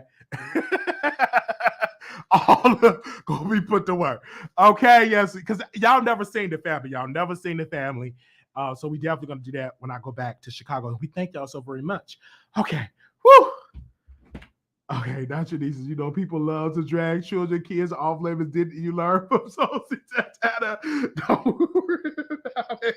They're gonna be reading the comments. You go to check your family. And yeah, I'm sitting with my family most definitely. Yes, that's just yeah. Okay. Thank y'all so very much.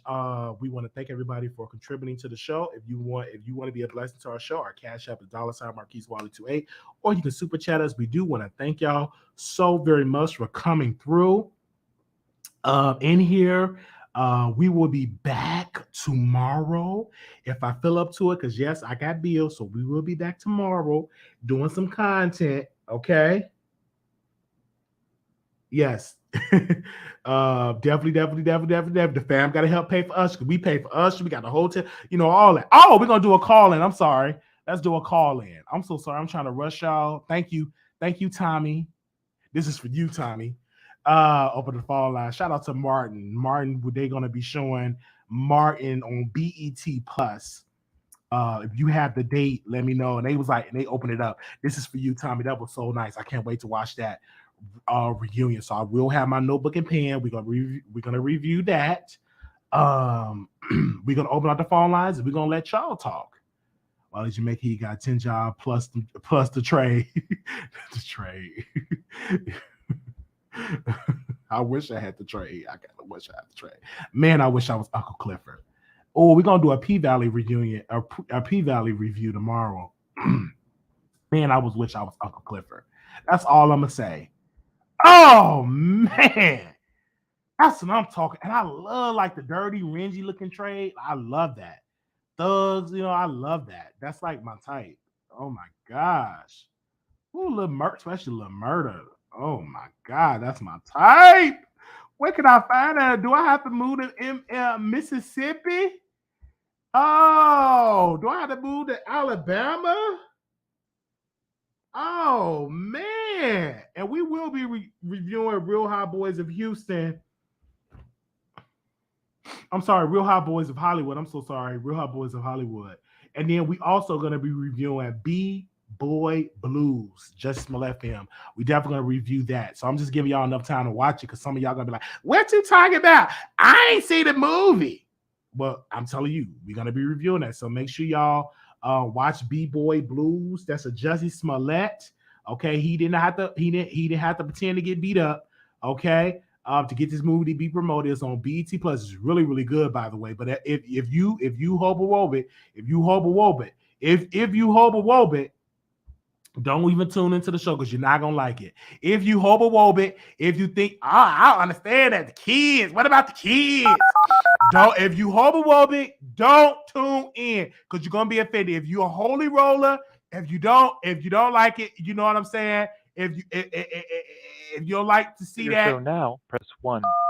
Your show is scheduled to start in 38 seconds.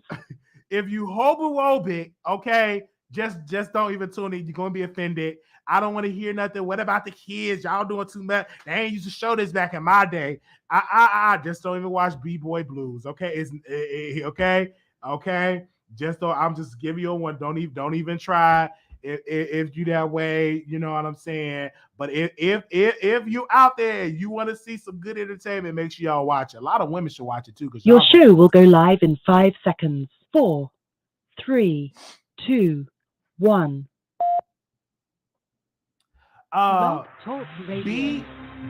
B-Boy Blues is on BET Plus. P-Valley is on Stars. B-Boy Blues is on BET Plus. P-Valley is on Stars. Okay, I just want to let you. I'm sorry if y'all can't afford all those apps. I do so apologize. It's not me. But get your coins together. And if you just don't have it, you just want to see me review the show, I'll review it. Okay. Thank you. I can't watch that because I got an old soul. Yeah. If you got an old soul, just don't do it. It's a good movie. And Justice Smollett's not done in Hollywood. Justice Smollett got connections. Justice Smollett will be fine. He's light skinned. He's good looking. His family is well connected, really well connected in Hollywood. He is fine. He just directed B-Boy Blues. If he was done in Hollywood, he wouldn't direct B-Boy Blues, and it would not have been picked up on BET Plus. Let's stop with this. So he is not done in Hollywood. If you still directing and you still free and it's on BET Plus, you are not done in Hollywood. Okay, you're gonna see more of Justice Smollett, okay, and his family and his grandma, the one that marched with Dr. King. Okay, so people don't understand his bloodline. Research the man bloodline. He gonna be fine. All right. Okay, we live. Can you hear me, Mr. Barbs? Is that you? Yes, Wiley. Listen, I agree with you. If Mel Gibson can direct again, then Justice Smollett should do the same. Absolutely. I think we just should be fair on him. Absolutely, and we going. I think eventually he keep on having projects. We're not gonna be worried about. It's gonna pass. It's fresh right now, but eventually it's gonna pass, and he's gonna be fine. And he's young. He's gonna be fine in Hollywood as long as he produces good quality work. He will always have a following. I agree, but I don't think that he's ever going to get work like being an actor. I think he's going to stay behind the scenes, which is nothing wrong with that. I think he would get work as being an actor if the director, if Monique can get another clapback in this industry, right? Justin Smollett can too, because he's still connected and directors still like him, so he will still get movie roles. You will still see that, and it's definitely going to happen. And then also too, people need to understand the independent route is really good right now. It's popping right now, so he can do good on independent route, independent films, and still make his money. Do about 10 or 12 independent films, still making his money, and it could really pop. His documentary could be not. I will probably see Justin Smollett do a documentary. Justin Smollett will write a book, so he's going to be making some boolah. If Hollywood will dwindle, baby, he could write a book and he could do a documentary, and he's going to make a sickening coin. I feel that. I feel that. He's going to make, baby, he's going to have a documentary. He's going to be on. Is you still there, Mr. Barbs? You still there? I'm sorry. I don't know if he hung up. Oh, I'm there. I had me on mute. Sorry. Okay, go ahead. I'm sorry, but yeah, he gonna make a second chord. No, listen. I think just people are just gonna hold that over him forever, like they're gonna do with Amber Heard. Yeah, I think he'll have to live with that, but it will get past it. People won't keep bringing it up because he's going to continue to be, his success is going to outdo what he did, and it's going to happen. And then you'll see little people make a little buzz of the jokes, but eventually they're going to move on. It's going to happen and stuff like that. And he still pay. I'd rather people make little jokes and I'm still getting my checks than versus people making jokes about me and I'm homeless and got a like Lil Nas X mama on crack. And, you know what I'm saying? His mama is on crack on the street. Now that's hitting the bottom. so I would feel bad if people were still making jokes and he was out there on the crack pipe and out on the street with a tin can. Yeah, that's the bottom. But that man gonna make it. Look. He got out. People thought he was gonna be in jail for all them days, and he got out. His family is very well connected. He's very well liked in Hollywood, and Hollywood have not canceled him. Little people on jokey jokes on Twitter may have, and all that, but if you keep making good movies like you did B-Boy Blues, baby, that was a good movie. I don't know if you seen it. Did you see that movie, Mr. Barbs? No. You need to see it on BT. See it on BT Plus. You're gonna, baby. I was in love because that was my story. I love the thugs. I don't know if you like thugs, but I love them. I love them. I love them. That was my life story. I'm like, yes. And he was. I don't want to get into the movie, but you gotta watch it because I can't wait to review it. I can't wait till you see it and you call in because I know you're definitely gonna be calling in. But let me ask you this: do you think Amber Heard can get work again? I think Amber Heard can get work. She's a white woman. All it takes is one director. All it takes is one yes. I think she's gonna get another chance, right? I don't think she's gonna be out on the street. I think that she's gonna do a documentary. She's gonna write a book. She's gonna go on tour. Right, and promote her book, promote her experience. All it takes is one director to give her a chance. I do believe she will get another chance. I don't think it's over for her. Absolutely, it's not criminal. It was civil. I don't think it wasn't over for Tasha K. Tasha K is still out here interviewing the Carbonation. She's still out here doing her videos. She's still, you know what I'm saying. So I don't think it will be over. Like Amber definitely will. You will still hear some more Amber. You haven't heard the last of Amber Heard. I mean, I just disagree because there's like a petition right now over like 4 million signatures that want her to get kicked off of the next Aquaman movie. I just don't see her coming back. I don't think they should kick her out. I don't. That would be dumb. Look at all this free press. Keep on there. In my opinion, because it was a civil suit. She didn't go to prison. She not locked up behind chains. It was a civil suit. She did a little oopty online. Keep on the movie. I would see if it was like something like R. Kelly or something like that, where she in prison and then they gotta get. I can understand that, but come on now. Amber can still make it. Give Amber a chance. And I'm out, and I'm probably the only person that tell get Amber a chance. You know what I'm saying? Because whether she make it or not, the woman's still not going to be out here homeless on the street. She's still going to make it because as long as she cash in her white girl card and do it right, she definitely going to make it. She definitely going to make it because she's a white woman and she still got connections in Hollywood that's going to give her a chance. You know, some people can make mistakes over and still get a chance. And I think Amber is going to be that study case. And let's sit back and see. Yeah, I think time will tell. Absolutely, time time will tell. Tyler. Tyler. I think that he should do a YouTube channel. I think that he could really rock it. I think that he has the personality for it. He does. Maybe he could be the next Brad Mondo. Absolutely. I think he can do it. I think he can do it because one thing is he's very entertaining when he can tell a story, right? And if he just translate that into celebrity gossip, translate that into trending news, translate into whatever, translate healthcare, translate into his business, definitely going to be doing it. He's definitely going to be on the show. Real hot. I'm gonna make sure I get it right. Let me make sure because I keep on getting it wrong before I announce because he's gonna be on the show. Thank y'all so very much for tuning in the chat because I hear all this stuff in there. Okay, yes, thank y'all so very much. Real Hot Boys of Hollywood. He will be on that show. I can't wait to see it. Yes, I can't wait to see it. He's gonna be on a web series, so make sure y'all go subscribe. Just type in Real Hot Boys of Hollywood. Let me see that show. I'm gonna send y'all the link so y'all can watch it. Give me a second. Oh man, where is it? Okay, let me tell them to send me the YouTube link. Send me the YouTube link of Real Hot Boys.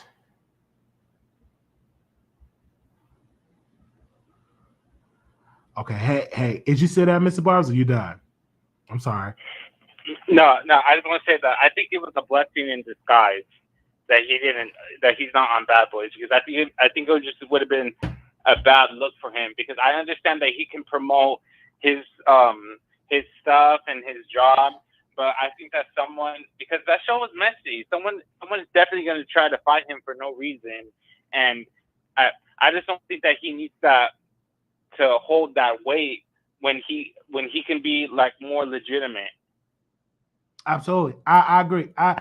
It's definitely going to happen. I'm so glad because look how he was so entertaining telling his story on the internet, and I reached out to him. Right, hopefully other media folk will reach out to him, and then because he answered me, and then he's very dedicated. He said, "Yes, I'll do it. Yes, I love that." He didn't tell me, "Well, reach out to my manager, reach out to my team." We sent a DM, and we got it. We got the interview popping, and that's how you do it. And if people were smart, all these people that was on Real Hot Boys, all these people that was on Bad Boy, went to the audition. Y'all need to be doing interviews. If anybody around people, you need to come on the Wiley Show. Come on the Wiley Show first before you do anybody else show. And you need to be doing interviews and capitalizing off of that, because if you keep making noise, then you may get a call from Zeus. You know what I'm saying? Keep your name relevant in the streets. Keep your name relevant in the headlines. And I know a lot of blogs. A lot of blogs not going to post the disaster of the auditions because they've been bought and paid for by Zeus. I know you're not going to hear anything from Hollywood Unlocked. They've been paid by Zeus. I know you're going to hear anything about the Shade Room. They've been paid by Zeus. I know you're not going to hear anything from the Neighborhood Talk or the Jasmine Maker. They all have been paid by Zeus. So, of course, they're not going to mess up their bag, and that's understandable. But we ain't getting no bag from Zeus, okay? Okay, so we free to interview whomever that want to talk the talk. Okay, but when you use them as advertising dollars, I don't think you will see that on the Shade Room. To God, look how Zeus did, because you're not going to tarnish that bag of that advertising, because the advertising dollar is sickening. It's sick. They pay a cute coin to get into the blogs. Cute coin. Ask me how I know. They get a cute coin. That's why when you see all them on. When you see they post like clips, they paying for the advertising. It ain't the blogs just posted it just before. No, those Zeus pays for that. And a lot of these blogs are smart. Like, listen, if you want us to keep posting you, pay us. And I love that. But I'm so glad because I have a door opening where I can interview these people that want to come on the Wiley Show. So if anybody else that want to come on the Wiley Show, email us at wileyshow@gmail.com. All right. They're going to fix show. But Wiley. Yeah. Mm-hmm. But Wiley, why do you want to bring your nieces on there?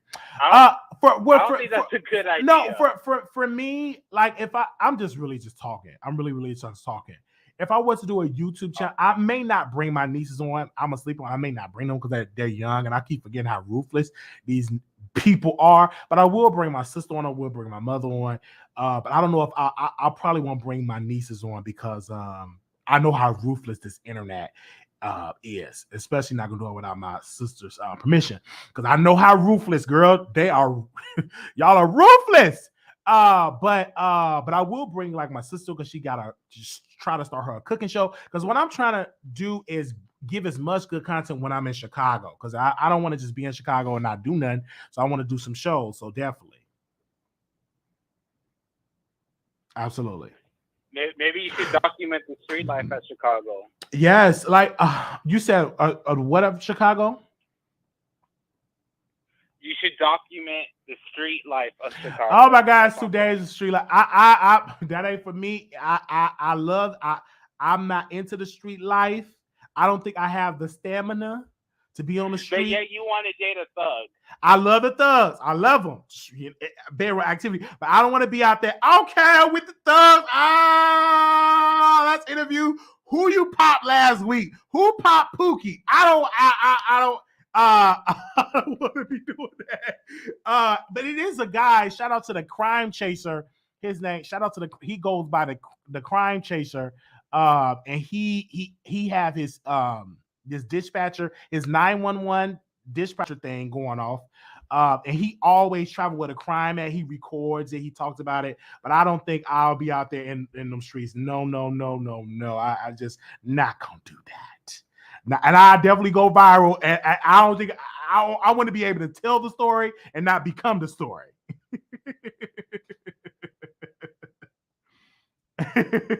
Somebody said you should go back to what Jesse said he was popped at. That's a good idea. I really want to know your thoughts about Shomar. Shomar, I just hope that he looked at a hot mess. Oh my gosh, he looked at a hot mess. Did y'all see Shomar? I hope I'm saying his name right. Shomar, he looked at a hot mess. He looked like he just left a barbecue on his way to a barbecue.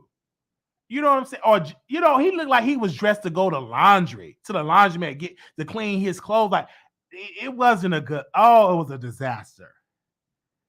Oh, I hear that, but that outfit, baby, with them cut up shorts, baby, he looked like the Ultimate Warrior. He looked like a wrestler. Who put that on that man? But okay, that's just my thoughts. He should be on the show. I'm down for it. We should see it. He's interesting. I would love to see it. Thank you, Mr. Barbs. Anything else you want to say? Yeah, this is Armon for a second. Listen, okay, go ahead. I think that he's going to do a video like Lovely Tea, like once a month, and then he's going to stick to the music thing. I think that's what he's going to do.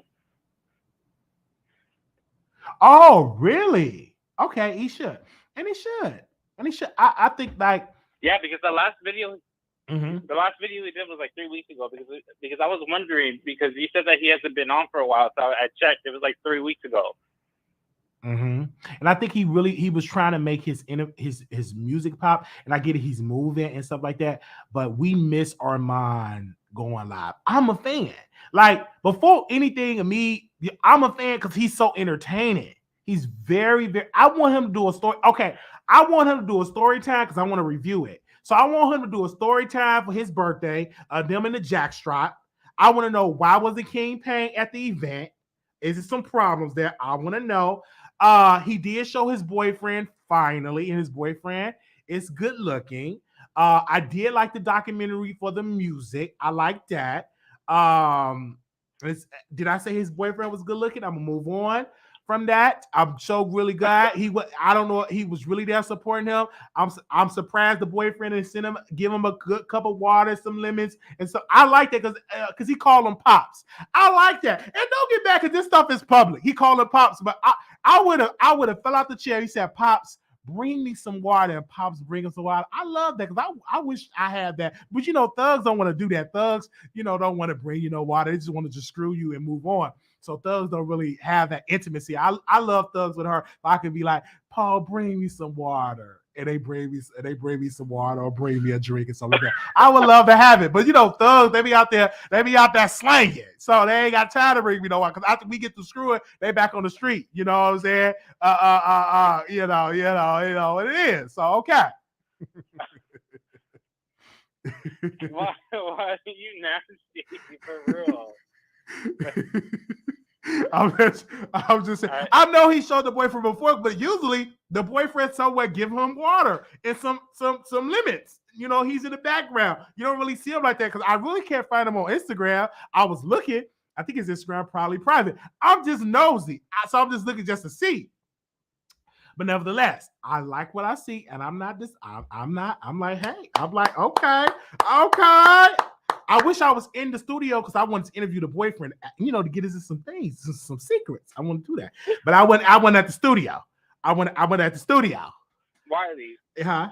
Wiley, are you sure the boyfriend isn't a subscriber, a fan? Probably so. I remember the boyfriend. He used to call into the show because when Tasha and them fell out, the boyfriend would call into the show a couple of times. So he have a good personality and stuff like that. He's very good looking and stuff like that. But yeah, he's yeah. Oh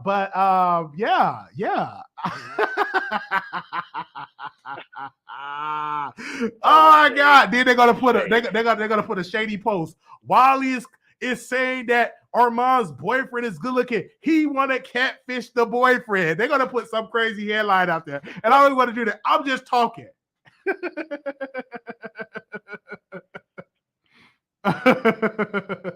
Oh, somebody asked a good question.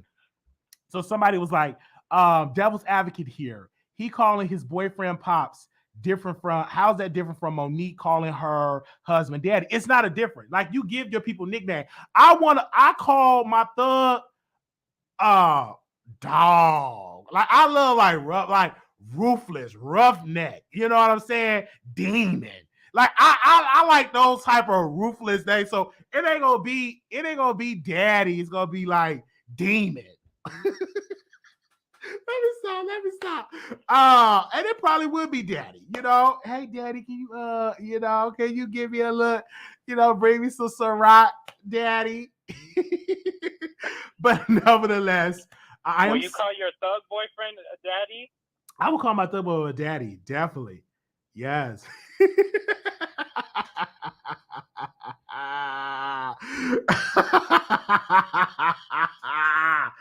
Oh man. Oh man. Oh man.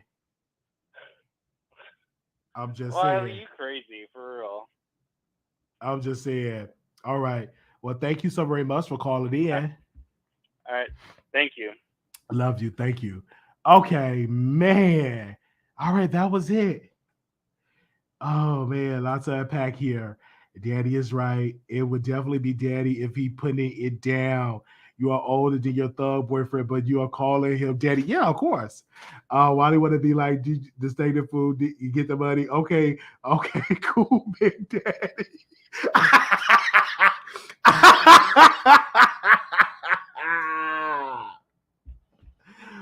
Oh man.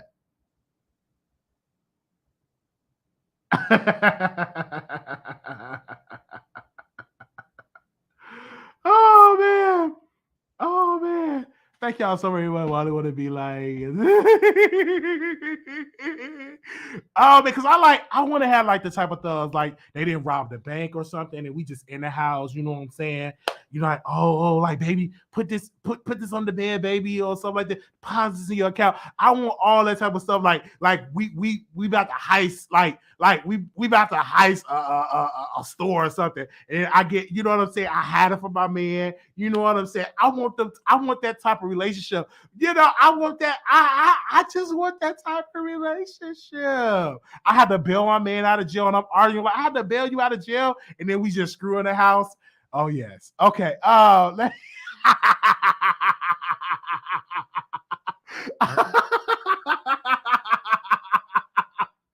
Okay. Oh man, let's go to the last caller. Anonymous, you know I'm on the air.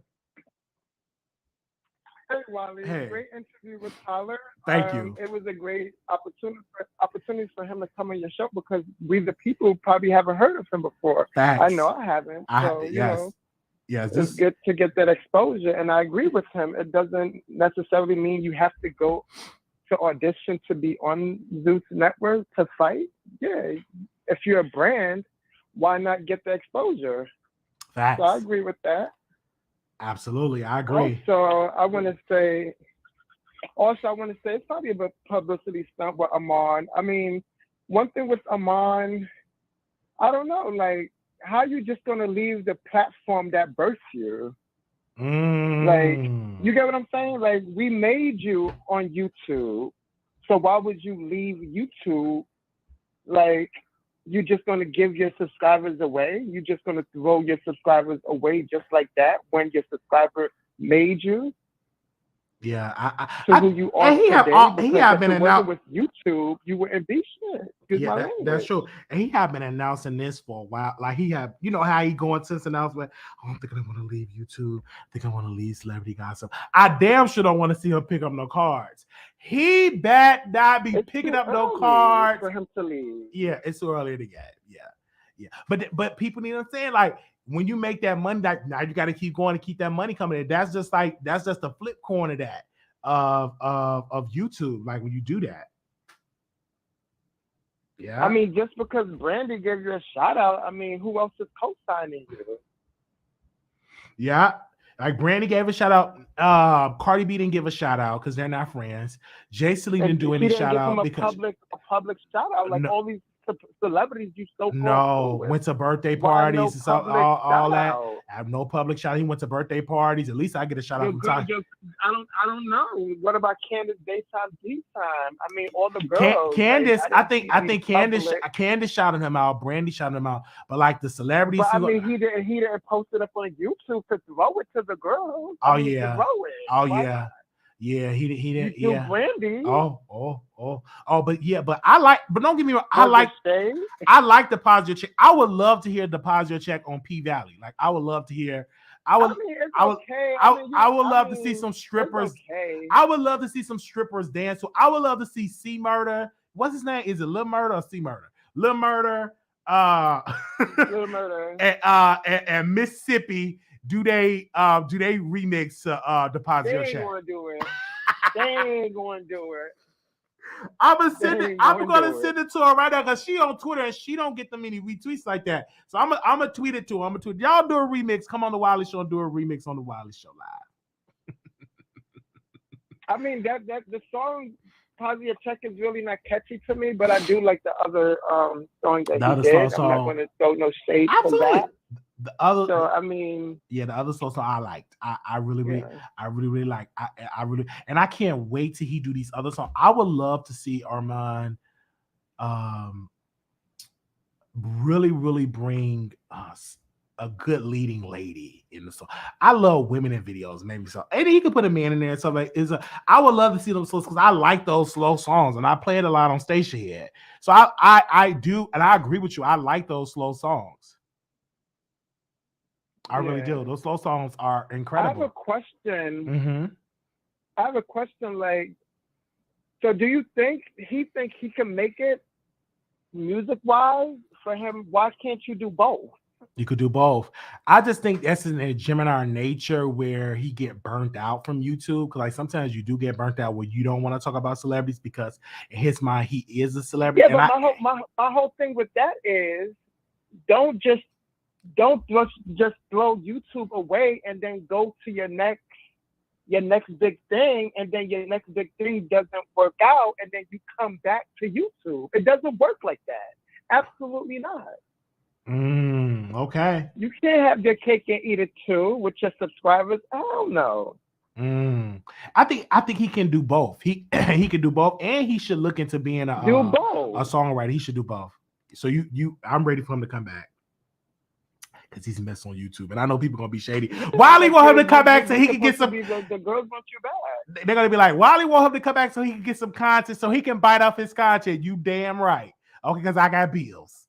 Okay? So, but if they saying that, if they're saying that, if Tasha K is in a hot mess or whatever with Tasha K, he get his highest viewings with Tasha K. Facts. So will he come back to report on Tasha K to collect that coin for that month?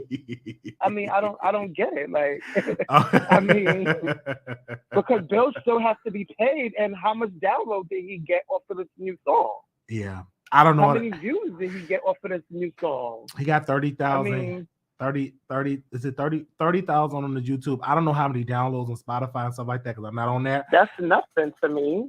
Yeah.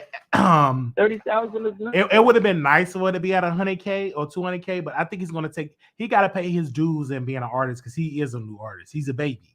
He's a baby artist. Yeah. He'll get it together. But I don't want him to stop doing YouTube because he's an incredible YouTuber. And you got to give him credit. Like his now let's give him credit though. His Real Hot Boys, Bad Boys of Houston. I'm sorry. Bad Boys of LA. Did I get it right? Bad Boys of LA. He interviewed Milan. I think that got over 100,000 views. And he got the highest Milan Christopher interview because other people tried to interview other people. He got the highest views. So his show is part of the culture. I don't want him to give up on that. Be messy, get drunk, and talk to mess. Let's get these clicks and views.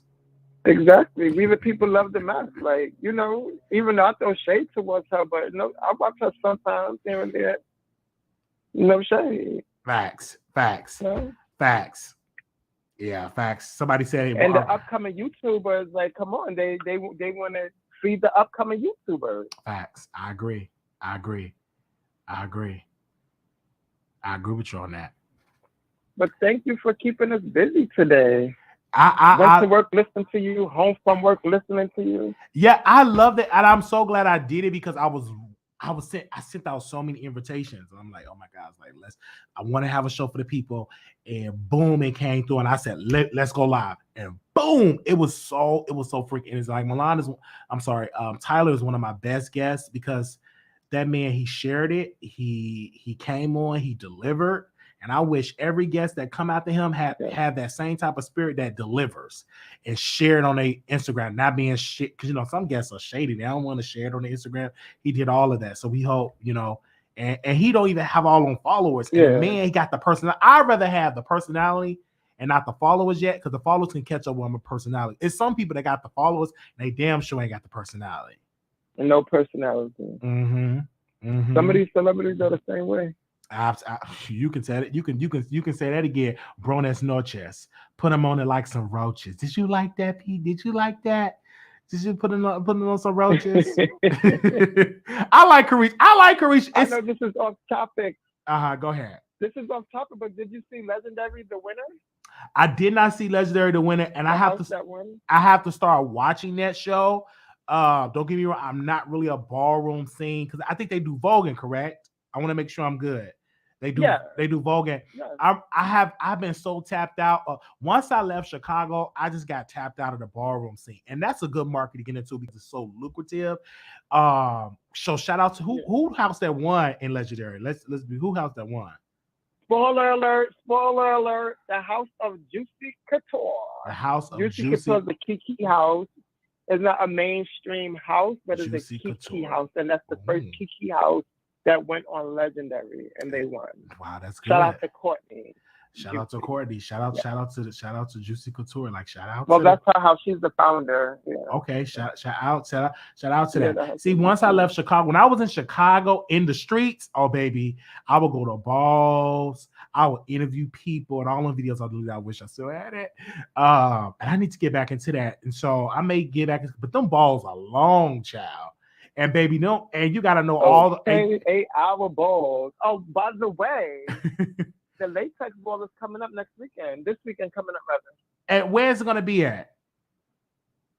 In New York. Oh, you know, the girls is coming out, the scammers is coming out, the label whores is coming out. All the girls is coming out. Yes, I you know they're going. I love the bubbles. I love the scamming. Oh my God, baby, sex siren is my favorite category because like them good looking men, I'd be like, oh my gosh, sex siren, yes, I love it. I'm like, like that is like my cat. Oh my gosh, Woo, I cannot wait to be wealthy. I just cannot wait and like I want you right now. I got 50,000 right here on the table. Let's go. I you know, I can't wait to be when I'm wealthy. So what's your top 3 categories? My top. I love, even though they don't do it a lot, I love the commentary category. I love commentators, especially commentator. Yes, and I love Sex Siren. And what's my other one? Oh my! And then when they do the voguing, what they call the voguing with the femme queens when they be voguing and stuff like that. I like that kind of. Yeah. I like Realness for the Twist, but that's not my top 3. Yeah, but that's Sex Siren. That's like my top. And Schoolboy Realness. Oh, that's my type. Like, oh my gosh. Go ahead. Okay. Well, my top 3 is definitely Runway, definitely Labels, and definitely Sex Siren. Male figure. I don't want to see any woman. Oh no, some queen. No shade to them, but yeah. No, I'm not talking about scamming. I want to see the pink. Yes. So somebody in the chat said, Willie, they meant to say Wiley. Won't you just tell us not to scam and become YouTubers? I'm not talking about scamming. What I'm talking about, when I'm wealthy, I'm not going to scam. It's going to be when I'm wealthy. I want to be able to be like, here go 100,000. Let's go on a trip. Let's get on the private jet. I cannot wait to happen. I'm going to be a whore with money. I can't wait. And I get the thugs. When you got money, you get anything. It's true. And the girls, they're going to go for it. Go on trips and we post on Instagram. Then you go see you won't be the first or the last that do that. Absolutely, because these white men have been doing it for decades. But and the black people too that got money.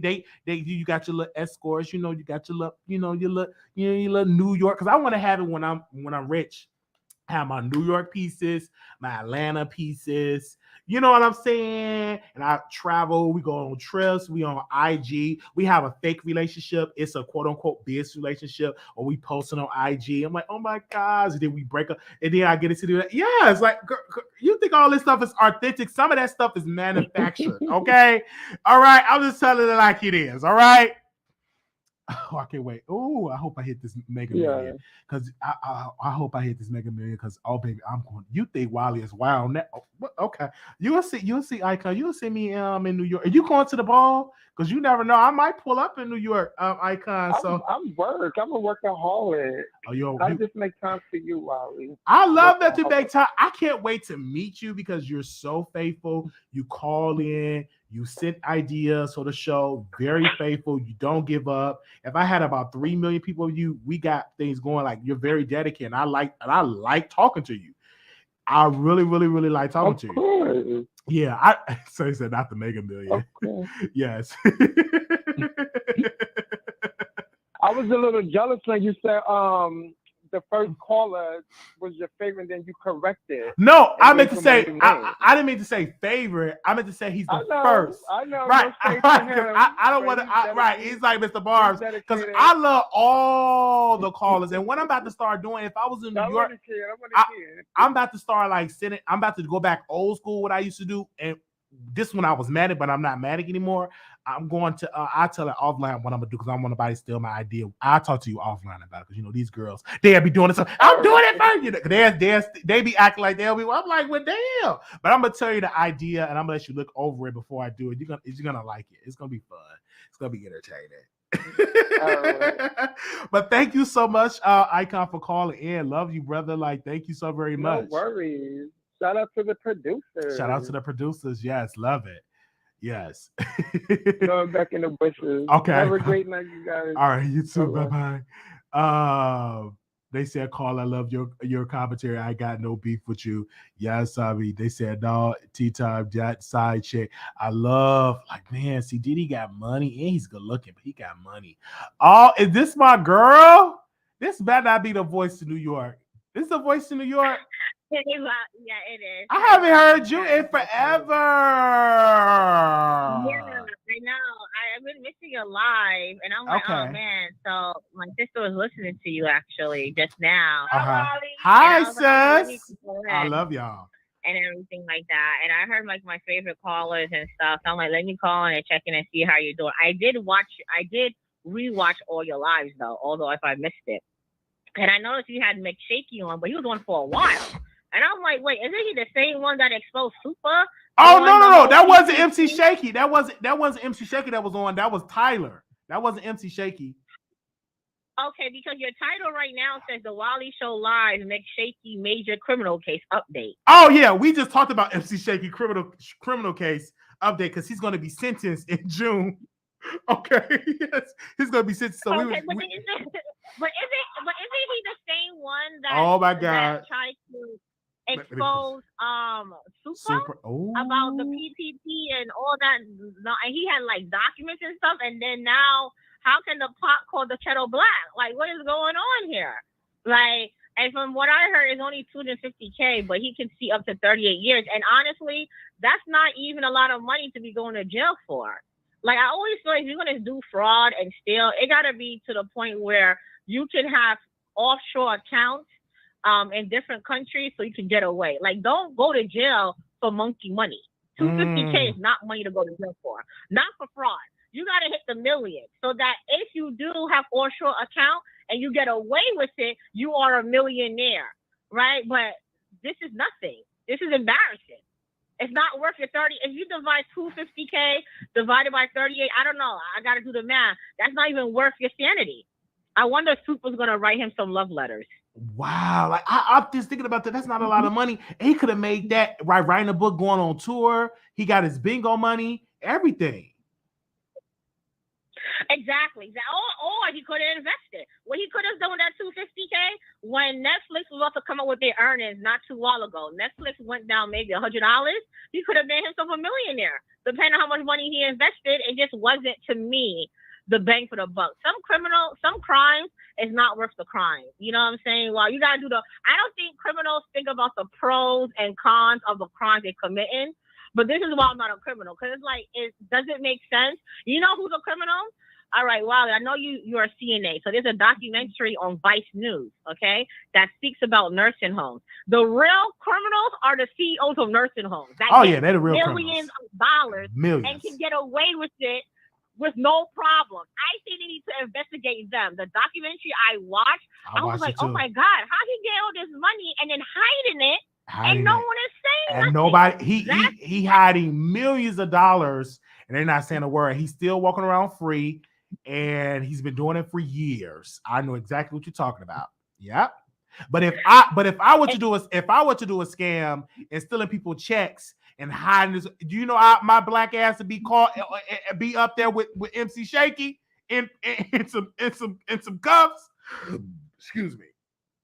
Yeah, but why are you stealing people's checks? That can be, you can always follow a check. That's what I'm saying. No. What I'm saying is, like, okay.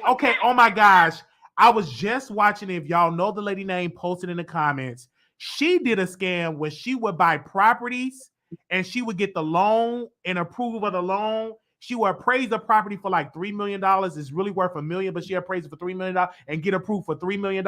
And she would pocket the $2 million. And then she'd get another property and do the same thing. And it was just on BET Plus. I was just watching it. If y'all know her name, she did, and then she did a scam where she would fix people credit to get cars and they would default on the stuff. And then she got caught up because she was defaulting on the loans and the banks reported her. And then she had to serve like 11 or 12 years. She's a black woman, like 11 or 12 years and like prison. So you got to be very careful when you do that white collar crime because you're going to always get caught when you're black. That's true, but think about it. Okay, like I remember I was watching some documentary on Breakfast Club about, it was like a successful black woman who actually committed crimes, but it was like white collar crimes. And if you look at people who go to jail for crack cocaine or even weed, they go to jail for a long time, right? Like long time. But white collar crimes, you don't really you could go to jail, yes, but if you don't have a way to wire your money somewhere where they can't find you later. Oh damn! I'm trying to think of her name because this black. Oh yes, Janelle on Trap. She was on Trap Queen. Someone said Jamila Harris. Yes, Janelle Harris. Yes, and the people that had the connections to the bank, they got 2 years. Sus got 12 years, and then the housing crisis happened, and the banks was doing the same shit she was doing, and they ain't served no time. What? They was running the same scam on a higher scale, then served no time, and Sis had to serve like 10, 11 years in jail. And it's on Trap Queens on BET Plus. On BET Plus called Trap Queen. Make sure y'all watch, baby. I'll be watching. And she good looking too. Is she single? But you know why, Wiley? A lot of criminals, honestly, they get too greedy, right? They don't know when to stop. So because they don't know when to stop, that's how they get popped. Absolutely. I feel like once you get you're already doing something illegal. You can't be testing the waters, right? You can't be bragging about any purchases that you make in or anything on social media because haters are going to hate. You got to keep. Janella Davis. Yes. You'll make your right hand know. I just feel like people just be bragging and showing off. I mean, I can't wait to see the amount of PPP cases that are going to come up because I still don't understand how you trying to steal from IRS. Like, IRS is the person that will come get you when you are least expected. 10 years on the line, hi, you owe me money, and you're going to steal from the IRS that has your social security number set up? I don't, for fraud? I don't get it. But people do it, and people have been doing it for years, and people still doing it. They haven't stopped. They still haven't stopped claiming people kids because on the checks and stuff like that. They still haven't done. There was one chick. She would get people. She would scam the IRS, and people would get like a check for like 4,000, and then she would only get them like 1,000. She was a black woman. They call her Big Something out in Detroit, and it's on Trap Queens. And she was scamming the IRS, and I think somebody had reported her, and that's how she got caught up in doing all that. You got to be careful because somebody gonna talk. Eventually, gonna get greedy, and somebody gonna talk. It is what it is. Exactly. But do you think people should be allowed to do that? Like people who have no, because it's unfair. It's unfair. Should they be allowed to tell someone, hey, file for my Big kid 50 and then give me a portion of the money? Yes, Big 50 was running that scam, and she beat one woman. She beat up because she didn't want to give her a share. She didn't want to go cash, so she beat the woman up, and she took her to go cash the check to get the money. Her name is Big 50. She got a whole radio show, baby. I'm not gonna do the scam because again, I don't want to go to prison, right? So try to translate that and do it legally. So I'm glad that Big 50 do her radio show. I'm glad that that Davis, what was the lady name? I'm sorry that we was just talking about her, Janella Davis. I think that Janella Davis. No, you mean Jamila Harris, the one y'all was just no. I think her last name is Davis. I think her last name is Janella Davis. Oh, okay. Yeah. It's her last name is Janella Davis. She got her book deal. And her son is good looking. Anyway, he got his t-shirt line. Good God Almighty, put him. He modeled. I'm like, yes, sir. Let me get some t-shirts. Let me buy some t-shirts. But I'm glad that she's doing it legally. You know what I'm saying? So you could put all that mindset and do it legally, and you make legal money. But let's not get it twisted. It's still white boys out here that's still up there scamming. Look what Wall Street did. Absolutely. Look what the banks did. There was a white lady who made up a whole biofarm company. I forgot her name. And she scammed so many people about some new drug. Like the case is now going on. It was astronomical. She was getting people to actually believe in her dreams, okay? And scam all of her investors. I mean, now she's facing jail, but this has been going on for so long. I mean, that's how people get on. I mean, imagine our billionaires and millionaires, right? A lot of them are bypassing work laws, labor laws to do things abroad in order to evade taxes. Amazon been doing that for a long time, right? They have their corporation over in a different country to not pay taxes and make billions of money by having shell corporations. That's been going on for so long. The thing is, we don't know how to go about it because what they do is technically legal. They're not doing anything illegal. They're just finding loopholes. So I wonder, how do they meet the right people to help them find these loopholes? I just feel like when Black people trying to get into business, we don't know these types of loopholes to take advantage of it. You know what I'm saying? I know when Trump was president, no, I don't like Trump at all. He made sure him and his rich white cronies get off tax free, as well as black people. A lot of black people is getting good tax deals under Trump. Let's be clear about that. But it looked like, for me, how I look at it, when we find a way to get in, they close that loophole. You know, when too many black people find a way to get into the loophole, they close it. You know what I'm saying? Or they will try to regulate it. When we start dominating, let's go back. I remember, I'm gonna say this and I'm gonna close. The lady on Jay Behar said on The View, she said more black people get guns. laws will change. Yes, that actually happened in California when the Black Panthers in California they stormed the state capitol with their rifles. They ain't rioted, but they had their rifles, and the police couldn't do nothing because it was legal in California to open carry state. So Governor Ronald Reagan, right before he became president, changed the law because the Black Panthers took advantage of the law and they had their rifle. Legally, gun owners had their rifle and they changed the law and made it not an open carry state in the state of California. So anytime that we come together and find our ways, they regulate it or they shut it down. I agree. I feel like if the NRA is more conservative, right? And we want to curb gun laws.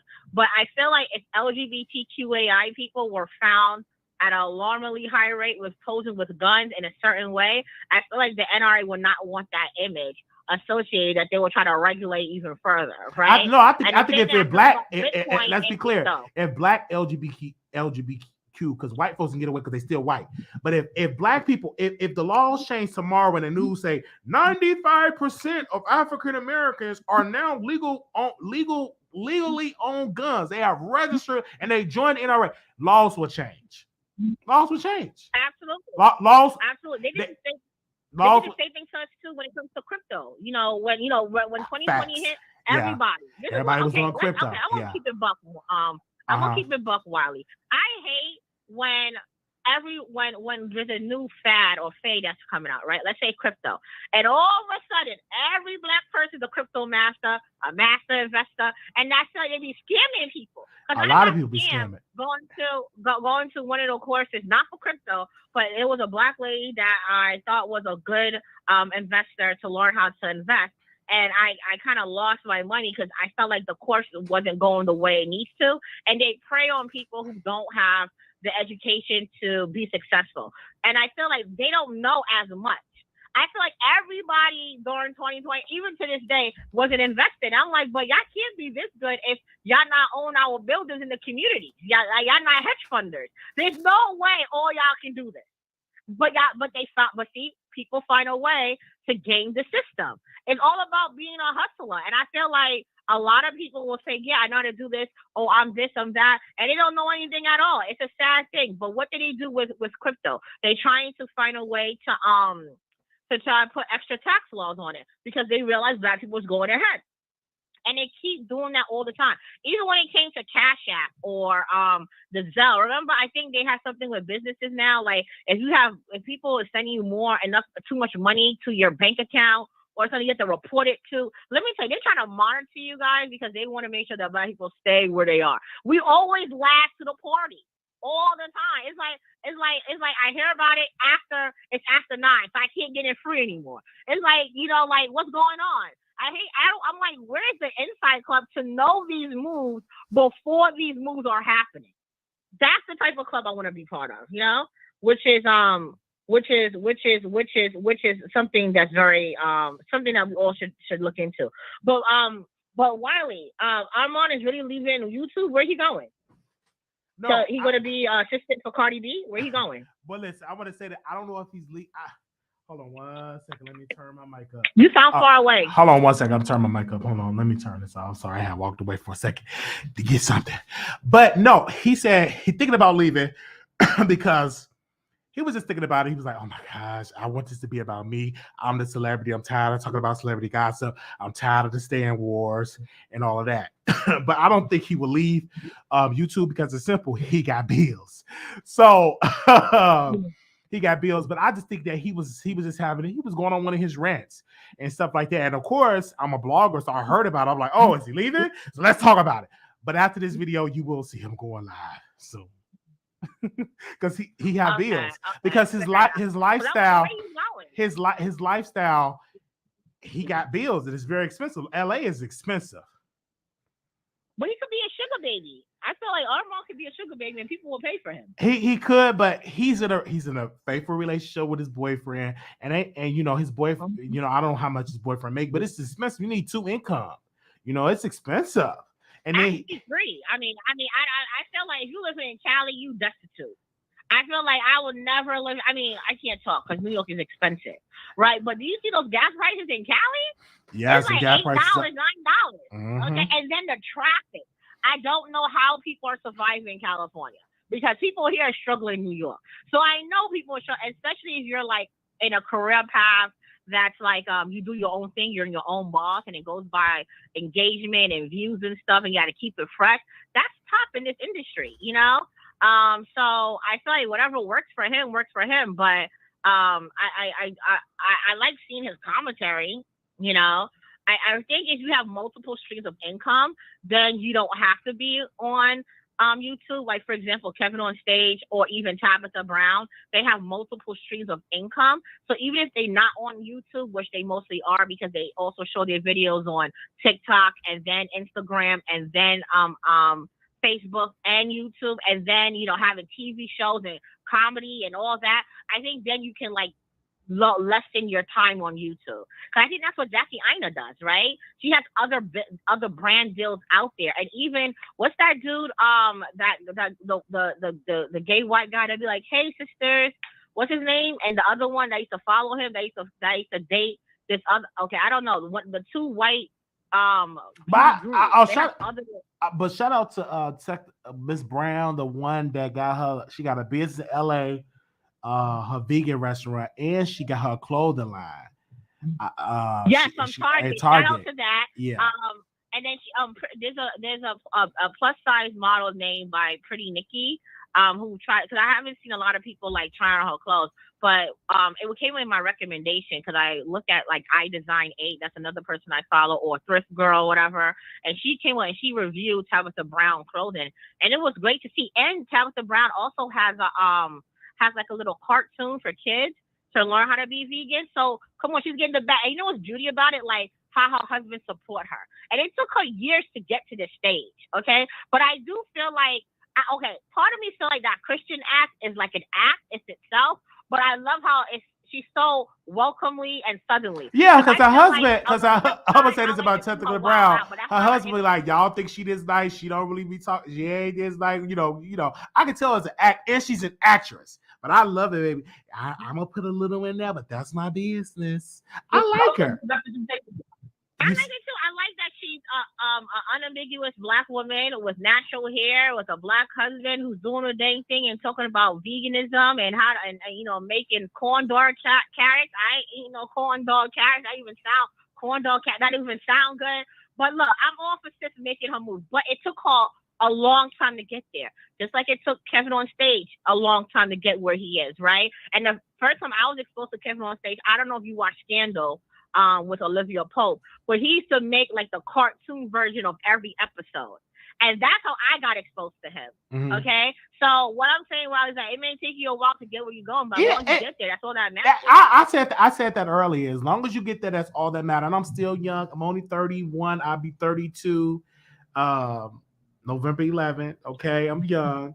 But I thank God for that. And listen, I'm still young, and so long as you get there, you're gonna get there, and I'm gonna get there. And then I'm gonna be able to meet you. You still in New York or you in Chicago? Where you at, girl? You in New York or Chicago? Right now I'm in New York. I go back and forth. Right now I'm in New York. Okay, I definitely got to see you in New York because I know you may not come to Vegas. I don't know if you got the update on there, if you come to Vegas or not. But I definitely gonna try to do a meet and greet in New York. I haven't decided when or where. But I'm definitely gonna do a meet and greet in New York. You should.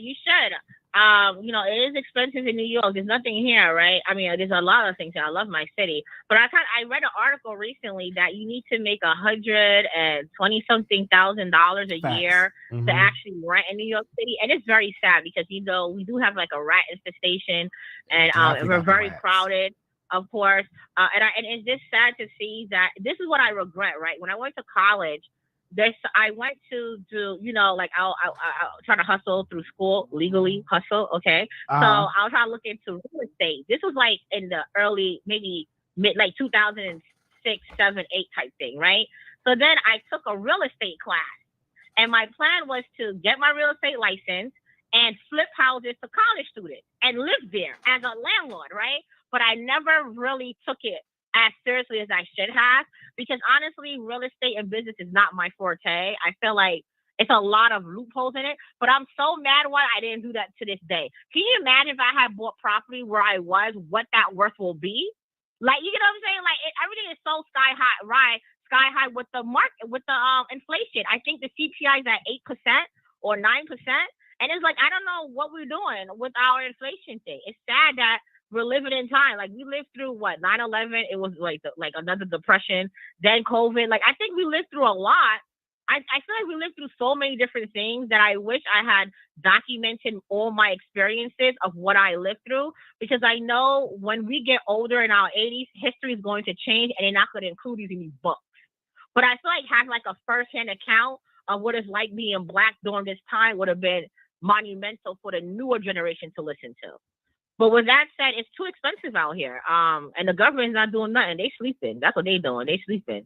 They don't care. Formula's not here. It's just a horrible time. But yeah. Definitely hear you. Thank you so very much for calling in. No problem, Wiley. I enjoy your live. And shout out to the other two people who called. I think it was the Icon of New York and also Mr. Barb, right? He calls in. He always the first caller. How does he become the first caller, Wiley? Because he calls like, in. I feel like you've heard like, no, I know, but he always the first caller though. Because I'm like, dang, Wiley just riled up. Like, you know, I haven't heard since the conservative call. I haven't heard her calling for a while with your policy stuff. And I told you I've been waiting to hear her thoughts on certain policies that's happened. But it's and your little sexy troll, the one that used to laugh, she doesn't call in. No, she'll call in again. You're gonna get some new callers. It goes through seasons. Like, you're gonna get some new callers and stuff, and then the topic and stuff like that. You're gonna get some new callers. They're gonna call back in because we're looking for. I'm still waiting on Miss Wendy Williams. She definitely decided I could call back in. Ever since you decide to go back to Armon's side and rekindle, or you know, she was mad. Call back since then. Right, but I still have a picture of her in my dressing room. I mean, in my room, because she sent me a picture of her and she sent me a beautiful card. And if she never call in, thank you for the support. I think she still listen. But I'm not gonna get in between you. Y'all go back and forth and go on the line and something. Now, what I regret, I should have brought her on the line and Armon on the line. They both go back and forth. But she got mad because Armon was talking about, but girl, he don't know how you look. You make 6 figures. You living up. What did she say she lived in? You drinking Moscato. What does she drink? I'm like, girl, I won't be concerned about what a YouTuber is talking about, honey. I'm rich. She made it seem like she was making good money. She's a lawyer, if I'm not mistaken. And how about that other lady that claimed? Remember, you did an episode and she was like a rich auntie, and she said she dealt with men that's like 100,000, like 6 figures or more than 7 figures. And we're like, okay, sis, well, are you going to pay Wiley bill? Did she ever send you a donation? Never. Remember that call? Never. She was talking about It was one caller that sent me her bank statements, said, leave Tasha K alone, I'll pay you. I said, give me $1 million. I'll drop it a day. Give me $1 million. That's all I asked for. Never sit there. Why you gotta be so greedy? Why you gotta get $1 million? No, because the reason why I say that, because sis, I don't know if it was her real bank statement, could have been a fake bank statement. She sent me a bank statement with all them zeros. So I said, this is real, send me $1 million. Send it to that account. Come on. You want me to drop? I'll drop it a day. You can even receive $1 million to your account. I think the next you can receive 100,000. No. If you really want to send me $1 million, it can get here, baby. You can airdrop it, send it in split payments, get it where it is, baby. You want me to? I would have dropped it today. I would have dropped it. I'd be like, listen, girl, I gotta drop you because sis sent me $1 million. But sis, she could be lying. Of course she was lying, because if she really wanted me to drop Tasha, I gave you a price. I'll drop the lady today. Send me $1 million. She didn't do it.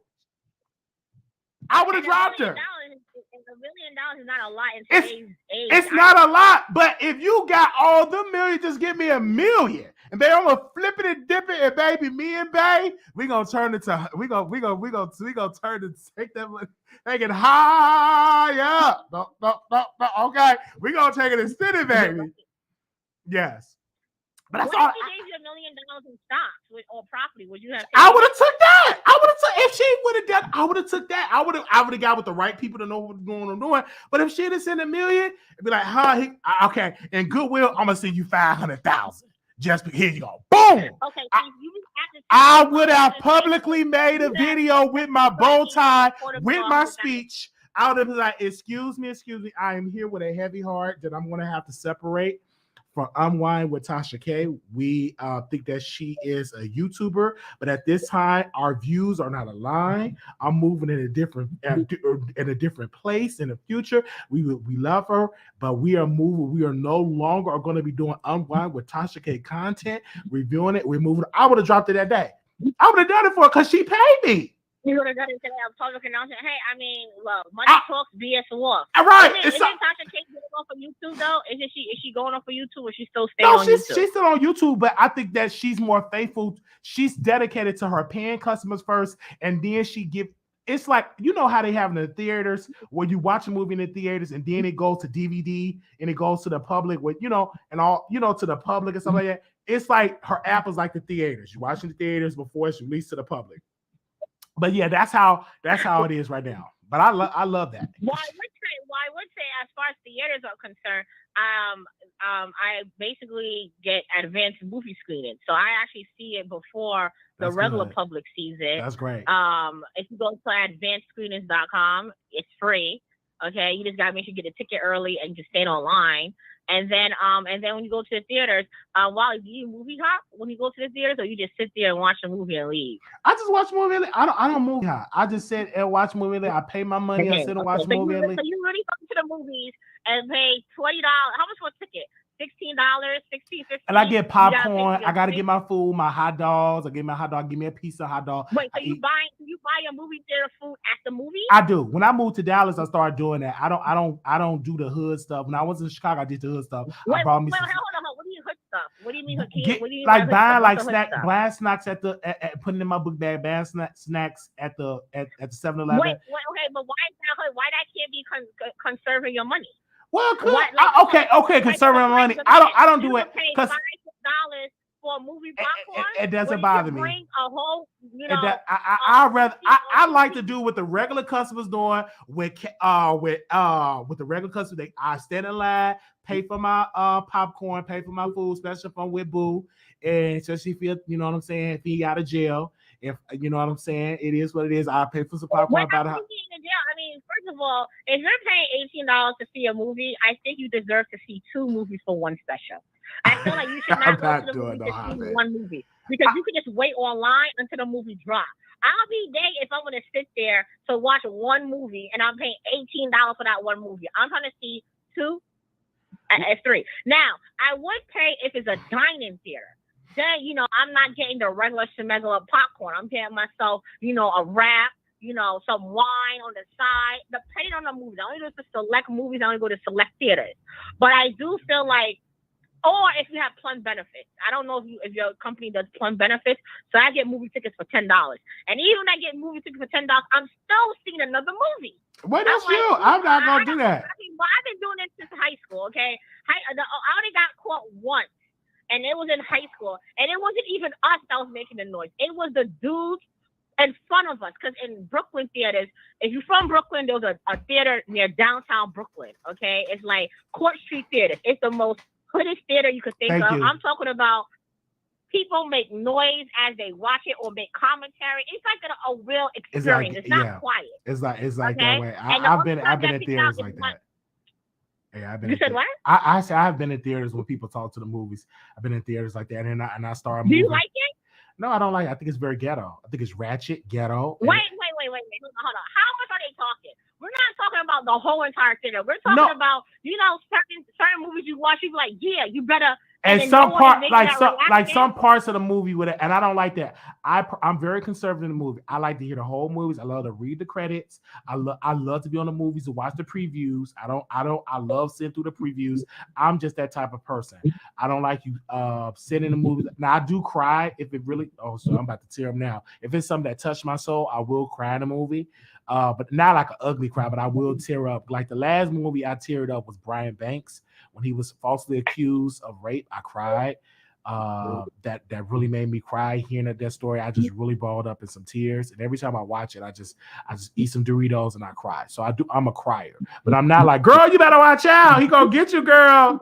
I don't do that. No, I'm a crier. Okay, see, you're ODing. Why you over exaggerate? That's not how it goes. Who's gonna say that? It depends on the type of movie. The best movie interactions when I watch Get Out at Brooklyn Court Street, okay? And there are certain things in there you be like, boy, what are you doing? But guess what?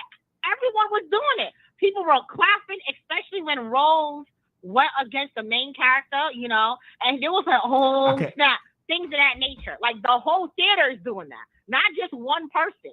Everybody is doing it. It's an experience.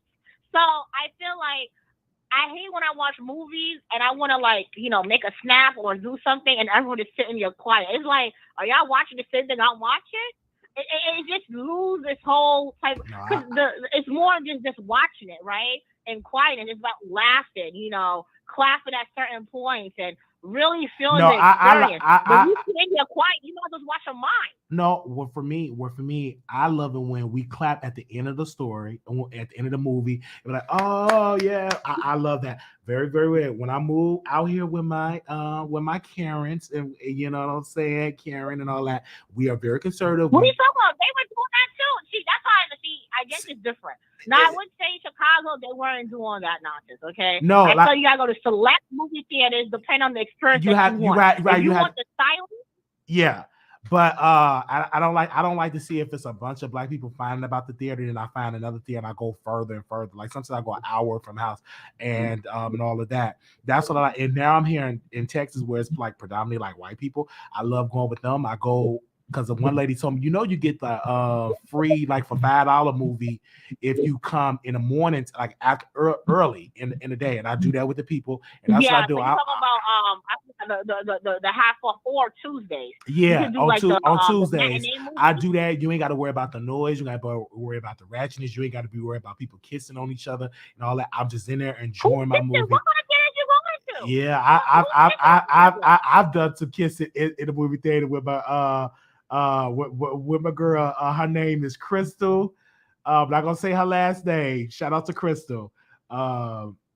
If somebody can find her, that'd be lovely. But I'll never forget. I went to the movie with this girl named Crystal Moore, and she probably married. I don't know where she at. I don't even know if she's still living.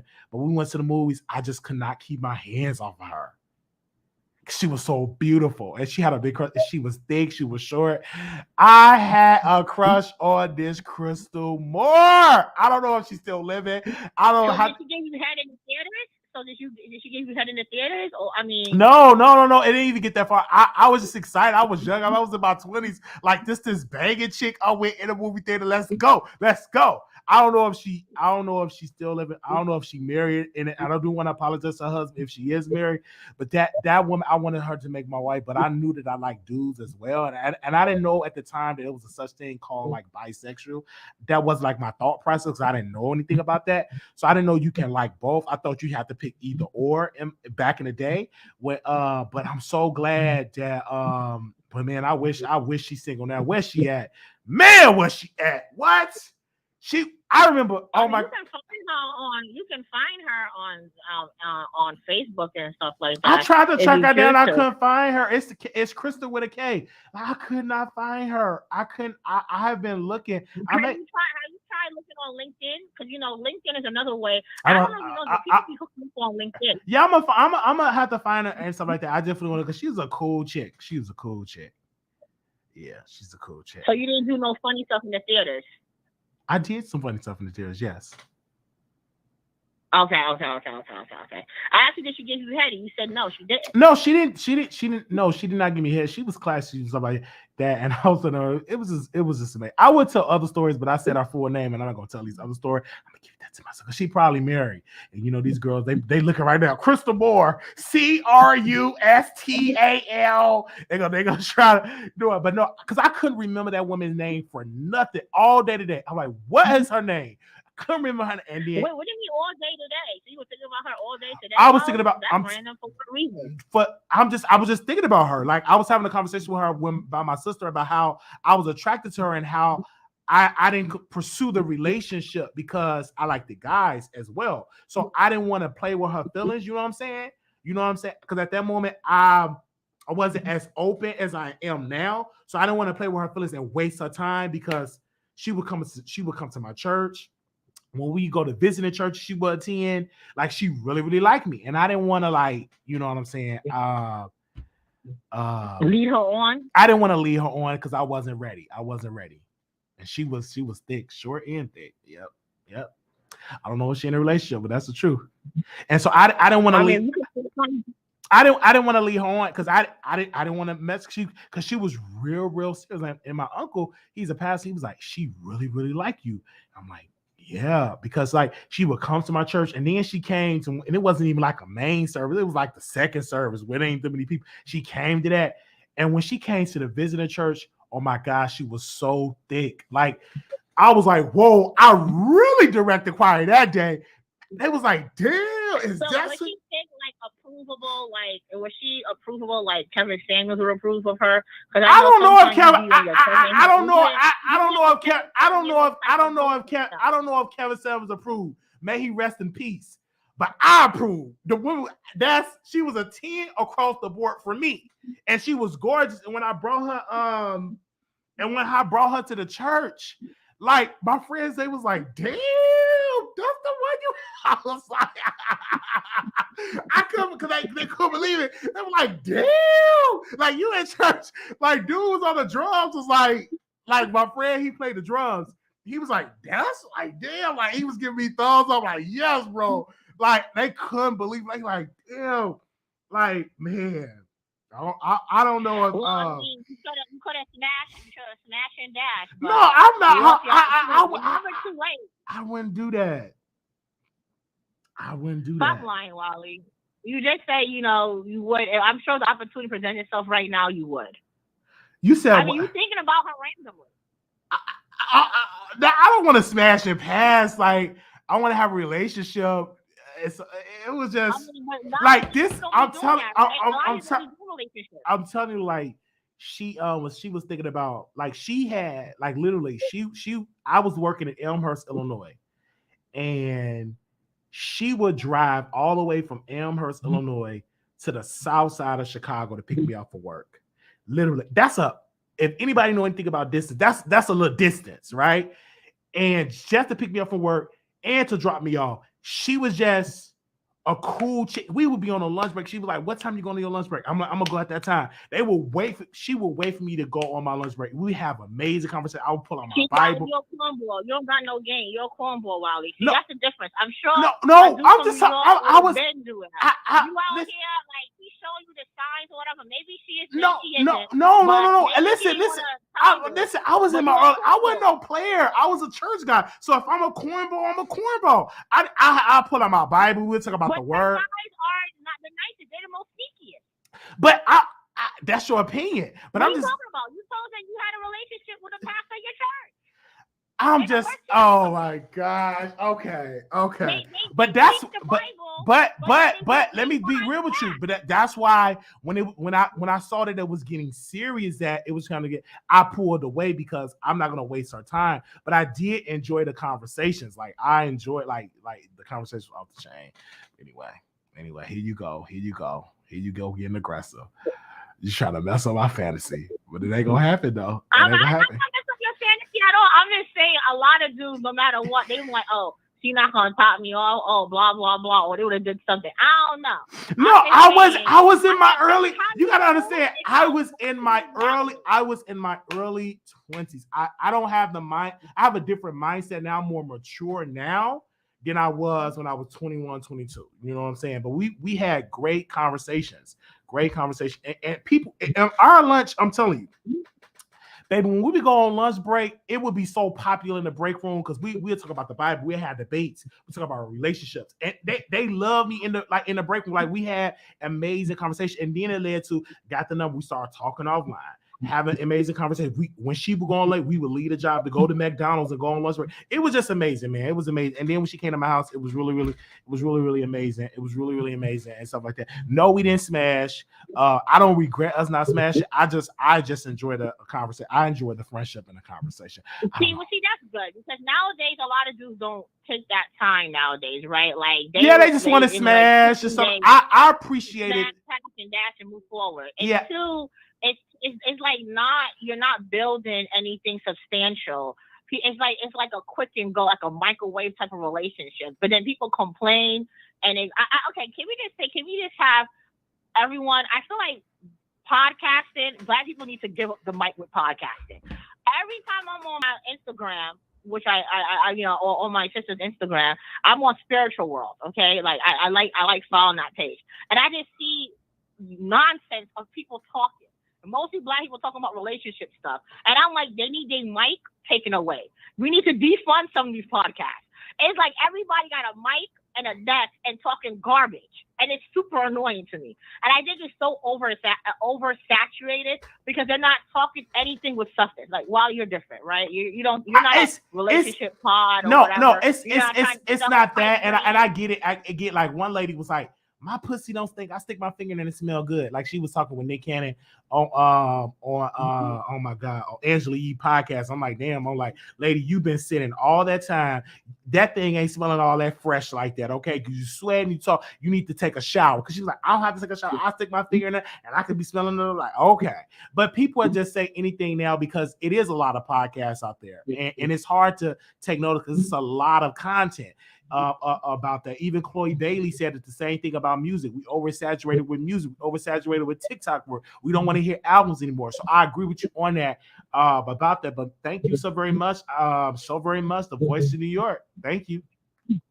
You're welcome. Have a great night, Wiley and chat. Thank you. Love you. Wow, I love that caller. We gotta meet. But yeah, man, her name was Crystal Moore. And I couldn't think of her name none today.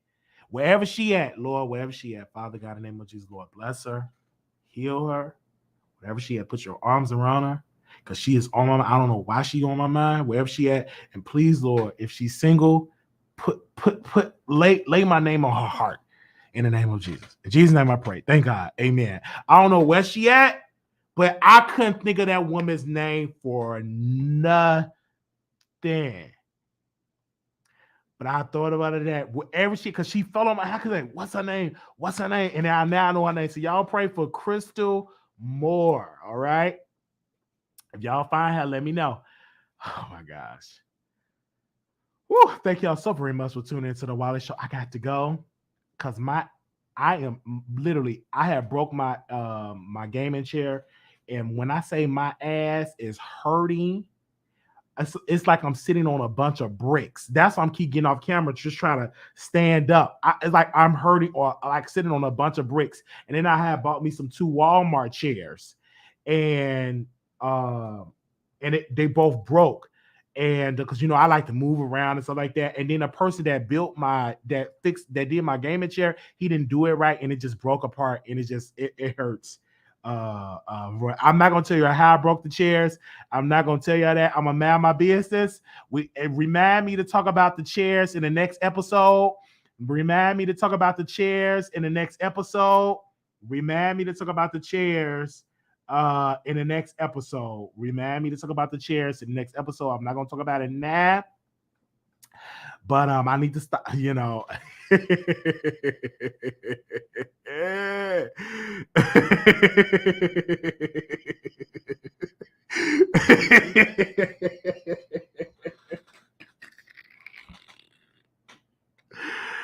Oh man!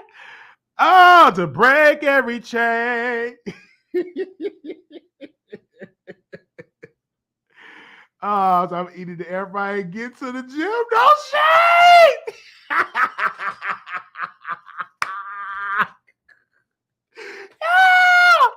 Oh gosh, Paul and Wally broke the chair. Oh man. Okay, got to go. I see.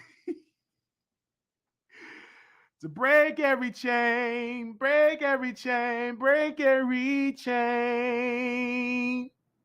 Oh yeah, Baha. I felt that. So y'all pray for Crystal Moore. Starts with a K. Thank y'all so very much to break every.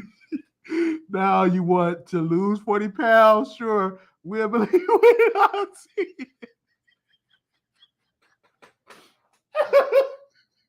You want to lose? Oh my God. The Wiley Show producers, y'all get the shadiest comment. Somebody said, hey, you want to lose 40 pounds? Sure. We are sure. I believe it when I see it. Oh, man. Thank y'all so very much. Oh, man. They said Crystal broke it. Oh man. Oh man. Oh man. Thank y'all so very much. We will see y'all in the next live. Peace. Make sure y'all comment and subscribe. Also, too, if you want to be nominated, and if you want to be notified when I go live, text Wiley to 888-534-4939. Text Wiley, one word, WILEY, to 888-534-4939.